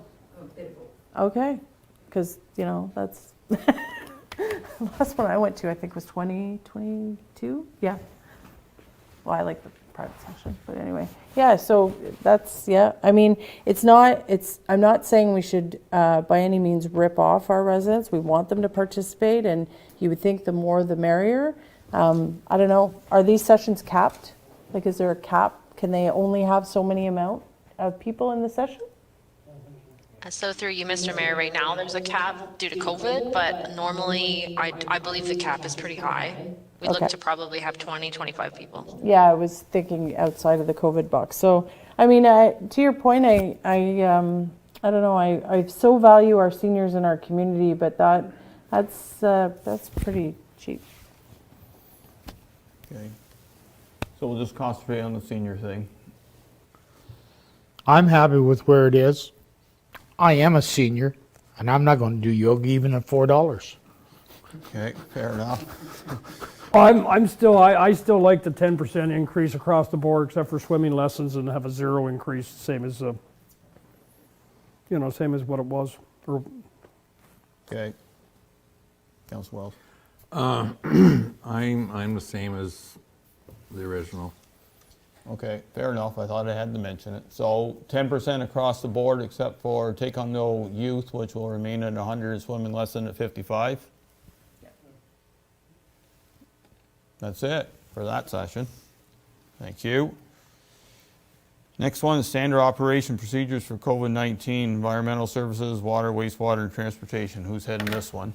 Go ahead. A lot of information there. At our couple of council meetings before, we were talking about an SOP in regards to COVID. So as promised to council, there is a SOP for water and wastewater, transportation, as well as environmental services, including recreation. So I'll leave it open to council if they have any questions, or it was just more for information or any specific questions that the council may have. Mayor Gardner? I'm good with it. I think it's very thorough. I think that now that we've had some practice with having the pandemic for, 8 months almost, 10 months almost, I think that if it suits your needs with the, walking through it, then it's a very thorough document. I think it's nice information to have. Thank you. Councilor Lewis? Yep, no questions. It's definitely thorough. I can say that. Thank you. Councilor Mellon? The Reader's Digest version, we got ourselves covered in water and wastewater if everybody gets sick. Yep. Yeah, we've got support from South Stormont if we need it. So, and we've also got staff who are staying in each plant. So, yeah, we are safe that way. If everybody went down, we got. Yep. Yeah, and this is a living document, so we change it as the needs change or as COVID changes. Okay. That's a big one, fire and emergency services or water, like the rest of it we can get along without for, people might not like it, but we can get along without snow plows and wreck and stuff, but fire and emergency and water and wastewater. Councilor Wells? Yeah, I went through it. The only thing I had is about this, the emergency sick leave. How it could possibly be abused. Because it's not part of our benefit package, just in state of COVID and all that. I trust like all directors in that, because it's something where someone want to take a couple weeks off, it's pretty easy to get it to do something else. So absolutely. But other than that, I have everything's good on my part. I'm good with it all too. I think it's good information to have in your back pocket in case something happens. So I think you got a way of dealing with the issue as it arises. I have to get through them all.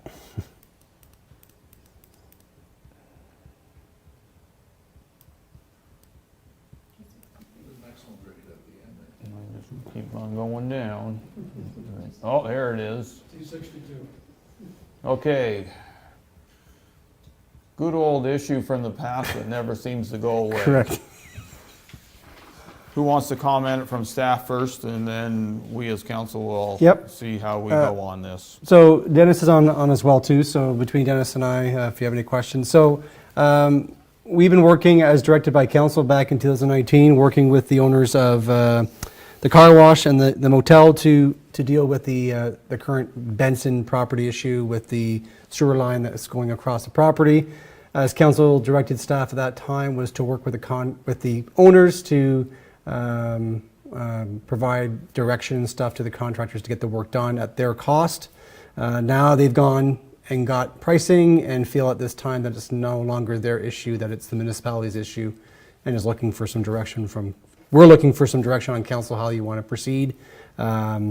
We've kind of done what we've needed to do as per council's direction, and they provided Dennis with a couple different options as well too that Dennis is not comfortable in moving forward to. So kind of see where council wants to go with this one, because as the mayor indicated, this hasn't gone away. It's been probably 4 or 5 years we've been dealing with this issue, and I think Benson's got to the point now where they're ready to cut off ties if a decision's not made with the two owners. Okay, and Benson's ready to build. I think they're getting to that point there. They're getting all their ducks in a row. Yep. Okay.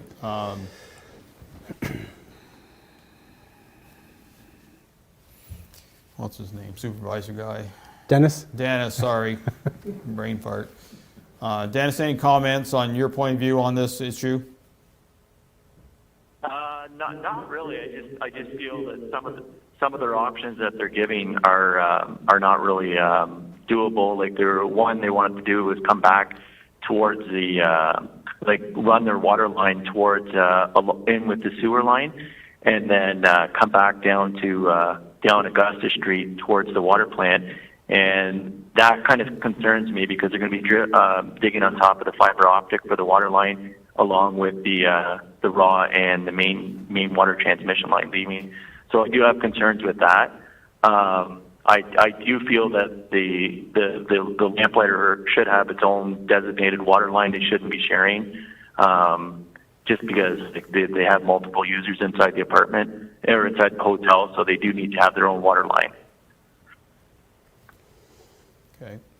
Have you discussed it with any legal? We do have some legal from before as far as options, and the options are always on the table as far as, there is the option of municipality going ahead and doing it and then billing the owners back based on a frontage perspective or adding a special charge to the owners if need be. So there is options out there if council wants to explore those more on billing back the owners. Okay. So we're presented with a headache that wasn't any doing of ourselves, and I'm not sure how it all evolved, but anyway, we're going to have to see if we can come up with a solution. Councillor Wells. Yes, I'd like to know where, this live tap they were saying was like 44,000 or 16,000 for the live tap. 16,000? No, Is that sorry. what it was? 32,000 for the live tap. Because we just went through this, there's been a couple houses already on number 2, and I'm sure they didn't spend that amount. The lines there, they can tap to go straight into wherever they want it. So as far as I'm concerned, the water's taken care of. We would have to, I think it's be our responsibility is to provide water to their lot line. I don't know how we can get around that. And same with sewer. The sewer is going across. Unfortunately, this council had nothing to do with it. It's just over time, when they bought that property, they're obviously on their deed and that it wouldn't have been clear, or there would have been an easement or something. We haven't seen all that. When they actually made the purchase to buy that, what did they agree to back then? And it's something you would have to check into, because I just purchased the property where on the severance it shows the thing, but it's not on the deed.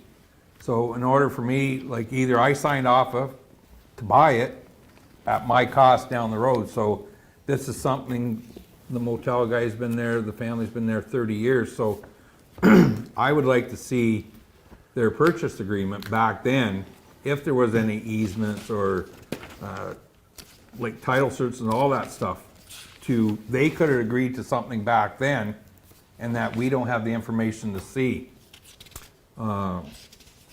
And by saying that, like, if there's nothing there, if it was something they didn't know about, or the lawyers didn't pick up on it when they did the searches and everything, I think as a municipality, it'd be our responsibility to get the service to their property line. And also by saying that, if we brought their service, it would be the service, excuse me, our $5,000 fee would apply to being hooked up to a new water line and a new sewer line. But until we've seen what was in, like, we don't know if there was easements there that was between them 30 years ago, or it's something that we just say, well, okay, it's gonna cost this. There's a lot more to it. I think it should be taken back that we see the original offer to see if there's any easements or things that they agreed to back then when they purchased the property. So I'll just let it go at that for now. Councilman Allen? I think the lateral from Oh, Lamplighter. sorry, just a second. Oh. Nicole has her hand up, but more information is good. Yeah, through you, Mr. Mayor, one of the properties on County Road 2 did pay $34,000 for the connection. And the reason for that is a live tap requires a special qualified person, and the only local company that does it right now is David Brown. They're taking a huge liability on doing the actual work, and that's what their insurance covers. I think that's why the cost is so high. The reason why the municipality doesn't bring it to the property line is because it's not a normal water line. That's our transmission line, so even the properties down County Road 2, they had to bring the connection to the property line. The municipality was not responsible for that cost. That's a completely separate service. For the sanitary, there is no line that runs down there, so we would be, if we were to bring it to their property line, we would be bringing it from Augusta, I believe, and Dennis can confirm this, all the way to the Lamplighter, so it's quite a distance. Nicole, on that, actually, the way they had it, figured out, that they were going to bring it right to Augusta Street, but it would only make it to the car wash, and they were going to connect onto the existing line. That's right, yeah, they wanted to share, with the car wash. That's correct. Yeah. Okay, sorry, Councilman Allen, go ahead. It's good to have the information. I mean, if that's the cost for tapping into the line, it is the cost for tapping into the line. I mean, that lateral was put in whenever the Lamplighter was built. It probably shouldn't have been built that way, but it was. And I mean, the car wash tapped into it because it was quick and cheap.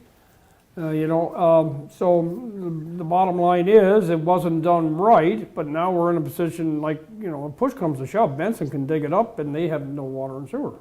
They haven't got any legal, so. The car wash has water. Water, Yes. They're hooked on the line. They're hooked onto the water line. Yeah, the motel would need to have water and sewer. The car wash would only need to have sewer. Only has sewer. Yeah. They're holding. That's why the motel's cost is higher than the car wash. To me, I think we should try and come up with some kind of agreement, a cost sharing, that we bring the main down, we could kick in and pay part of the main, and then it's their responsibility for the lateral into, and each one have their own lateral. I don't know what that magic number would be that maybe the municipality might kick in to bring that lateral down, but you got two businesses there that, all of a sudden are going to be, it's a lot of money, and it's not our fault. I don't know how it was done originally, but the fact is, I think, we'll get some of the money back from hooking in, that 5,000.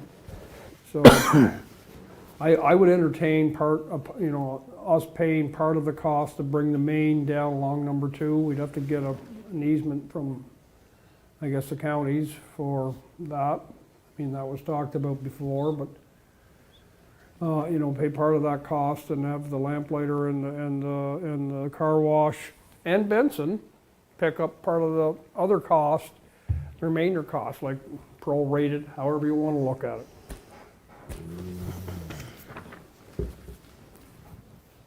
Well, at one time there was discussion that Benson's would have allowed them to use right-of-way access on their property. Did that disappear? We were under the impression when they had the conversation and we kind of provided them with some guidance and it went away that it was being taken care of, and then it just cropped up about a month ago, which surprised us. So I'm assuming that any offer is off the table now from Benson. Okay. Councilor Lewis. This Nicole has her hand up again. Sorry. That's okay. So Benson's proposed building is right on the line of where the services are on their property. But if you... That's the reason. That's the reason for the change.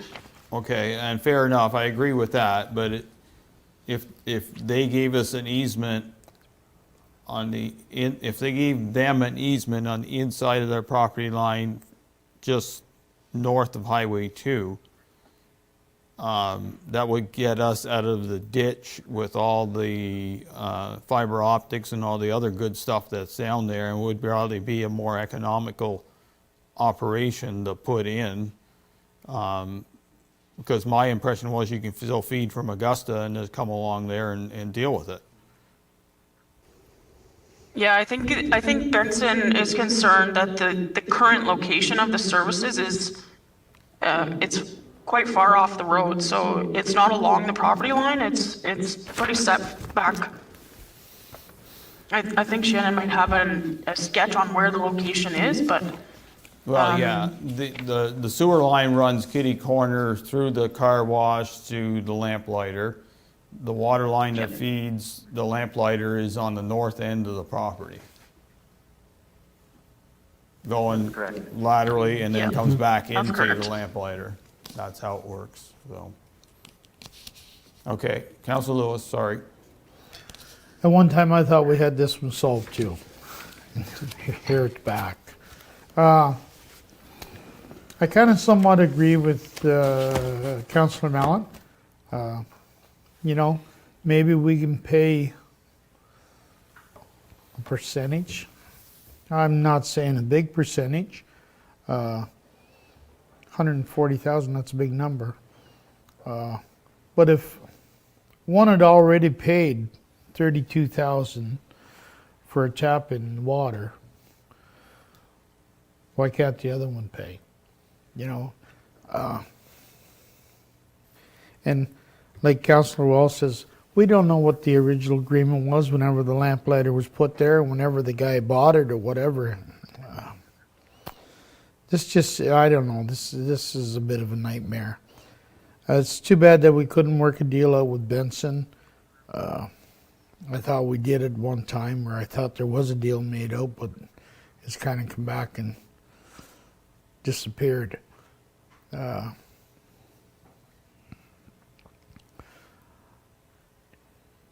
But I do agree that the lamplighter, they each need their own water going in, not running off of one underneath or whatever. Let me think about it a little bit more. Okay, Mayor Gardner. Ghost of Christmas Past. So for this, have we done any just preliminary thing to double check what they're quoting as the price that it would be to, like, is that, to Councillor Wells's point, is that are these reasonable numbers that we're dealing with, or? The tapping seems to be consistent with other taps that we're going along number 2 this year. As far as the sanitary, $140,000 seems quite high. I don't know where that number came from.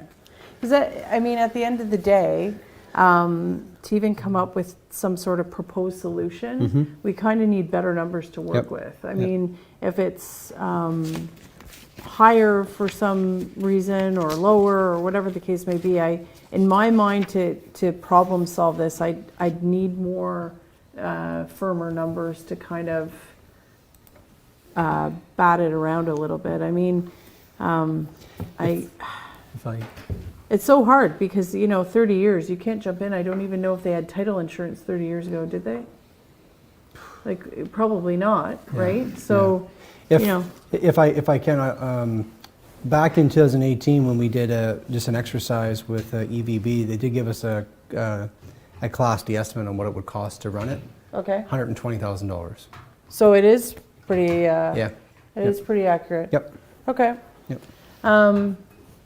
Yeah, I mean, 120, I mean, part of me feels like at some point due diligence, we just kept, council after council, it just kept tossing it off. And TikTok, now we have somebody that wants to build and develop a property that's basically brush. So And according to the car wash, they say that this issue started in 1957.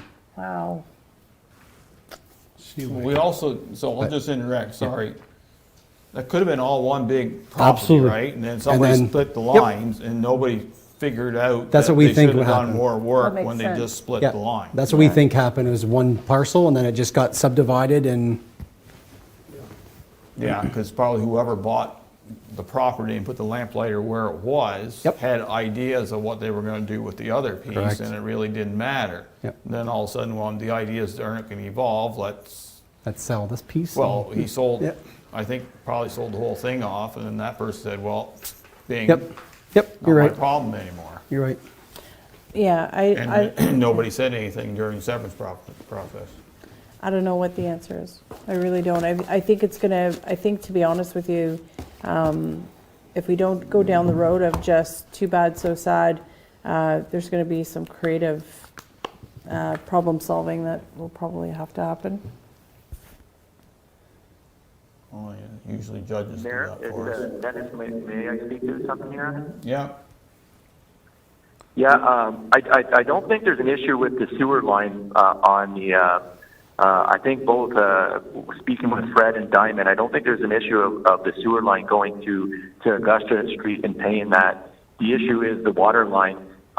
Maybe an option for us is I can work on getting a price to bring in the water line to the property line to the hotel. And seeing what that cost is, and maybe that's something that the municipality might, to do their portion is maybe pay that. So question, Dennis, technical. If somehow we can talk to Benson and get a small right of way on the north side of 2, south side of their property, it wouldn't have to be big. Could we run water and sewer through that trench? That would avoid all the fiber optics and all the other good stuff out on the highway.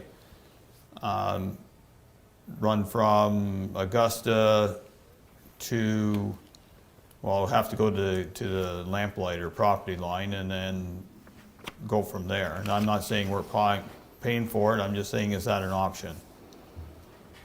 It is an option, yeah, because the existing water line would have to be moved more to the north, I believe, because where Benson's putting their property in. Where Benson's building their building, we'd have to reroute that water line if that's an option they were going to take.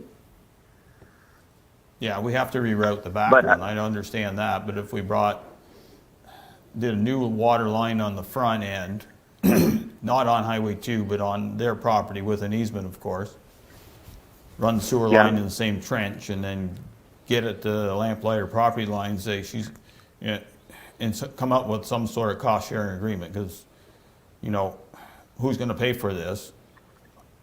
I can't see why the ratepayers or the users of the water service should be paying the whole shot for this one. I think we need better estimates, that's for sure, and some better concrete plan to do this. These numbers are there that, no, I'm not going to dispute them because he claims they're right, but I think they're a bit on the high side, except for maybe the tap. There's got to be a better solution than just, spending $100,000 on a building that's not worth $100,000. No disrespect to the lamplighter, but I wouldn't pay it. So, yes, Councillor Wells. Dennis, don't we have to, for Benson's new building, there's got to be a new sewer line and everything put in for him too, isn't it?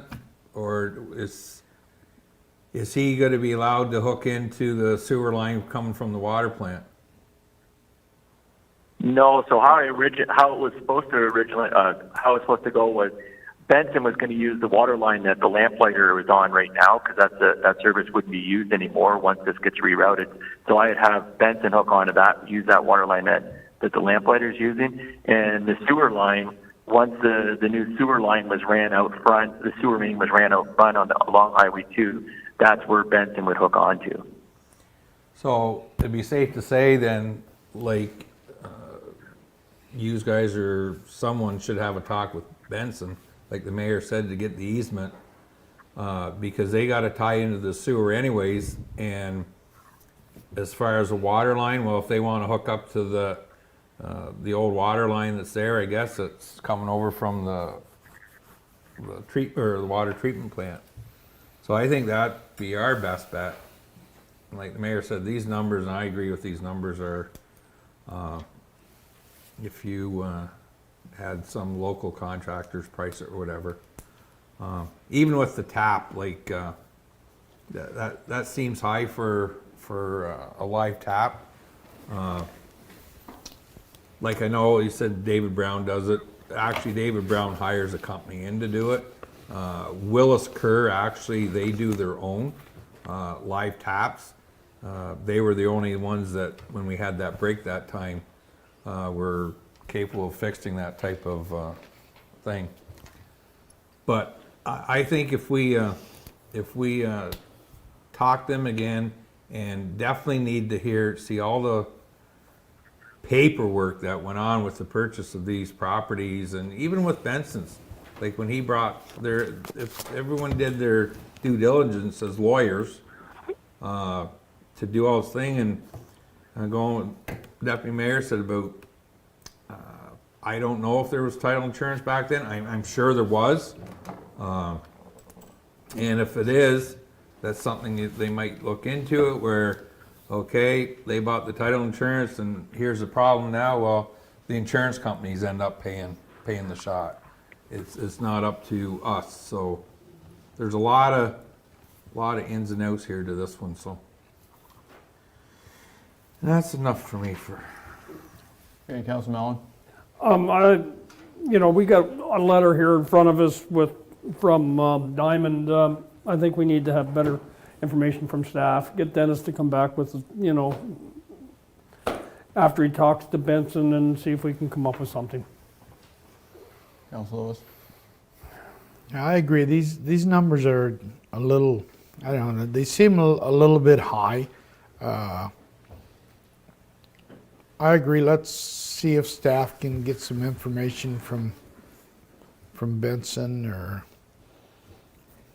we can get a price from somebody else, because I think $140,000, that's a lot of money, for God's sakes. So, and I'll leave it there. Mayor Gardner. No, I agree. I think if we can come up with some options, and yes, it's, people might question why we're working on it, but I think if we can come up with some firm numbers, potential easements, potential plan, we're going to have to come up with one anyway, in reality. So I think if we can do that and try to mediate this and come up with some creative solution, then it will fall where it falls, right? Okay, I think what we need is more information. I think you can do some ground truthing and figure out something that comes up with a solution here. I'm still not throwing money at the table, but at least we'll talk. Yep. And then I think we'll go from there. My further advice is that you don't go to an engineering firm to figure this one out. We need to figure this out in-house. It shouldn't be that hard. We'll have a discussion with Benson to see what kind of offers are on the table, if we can facilitate that, and then we'll work on getting some options that make sense and then bring them back with some further costing for council. Okay. Okay. We're good? Okay, so I brought back the letter from Howick Township for discussion, and I know it's late, but so that's on page 140. You don't have to agree with me, because you all sound like you're just gonna say yes and go.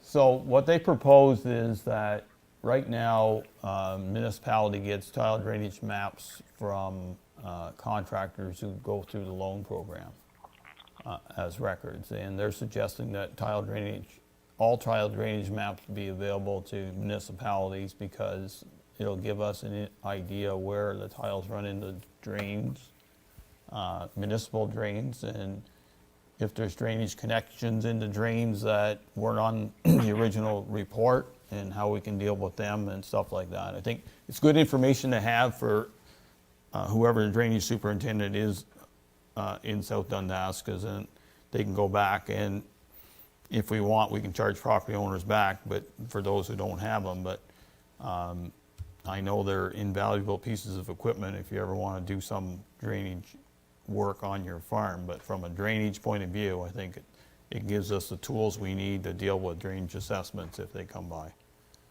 To support it, I think, would be logical sense for South Dundas. I'm not sure it'll go, but if you don't support it, then it'll never go. Any objections? No. Good idea. Do you have a motion? Moved by Councillor Lewis, second by Councillor Wells, that the Council of the Municipality of South Dundas support the correspondence from the Township of Howick requesting amendments to the Tile Drainage Installation Act requiring the tile drainage contractors to file farm tile drainage installation plans with the local municipality. Any further discussion? All in favor of the motion? Opposed, if any? Motion carries, thank you. We have one more, which is committee appointment. Madam Clerk? So this appointment came from the Tourism Advisory Committee. They were short a member, so they've suggested that Sasha Hansen be appointed to their committee. So the resolution is moved by Councillor Lewis, second by Councillor Wells, that the Council of the Municipality of South Dundas authorize the appointment of Sasha Hansen to the Tourism Advisory Committee. Any discussion on the motion? Seeing none, all in favor of the motion? Opposed, motion carries.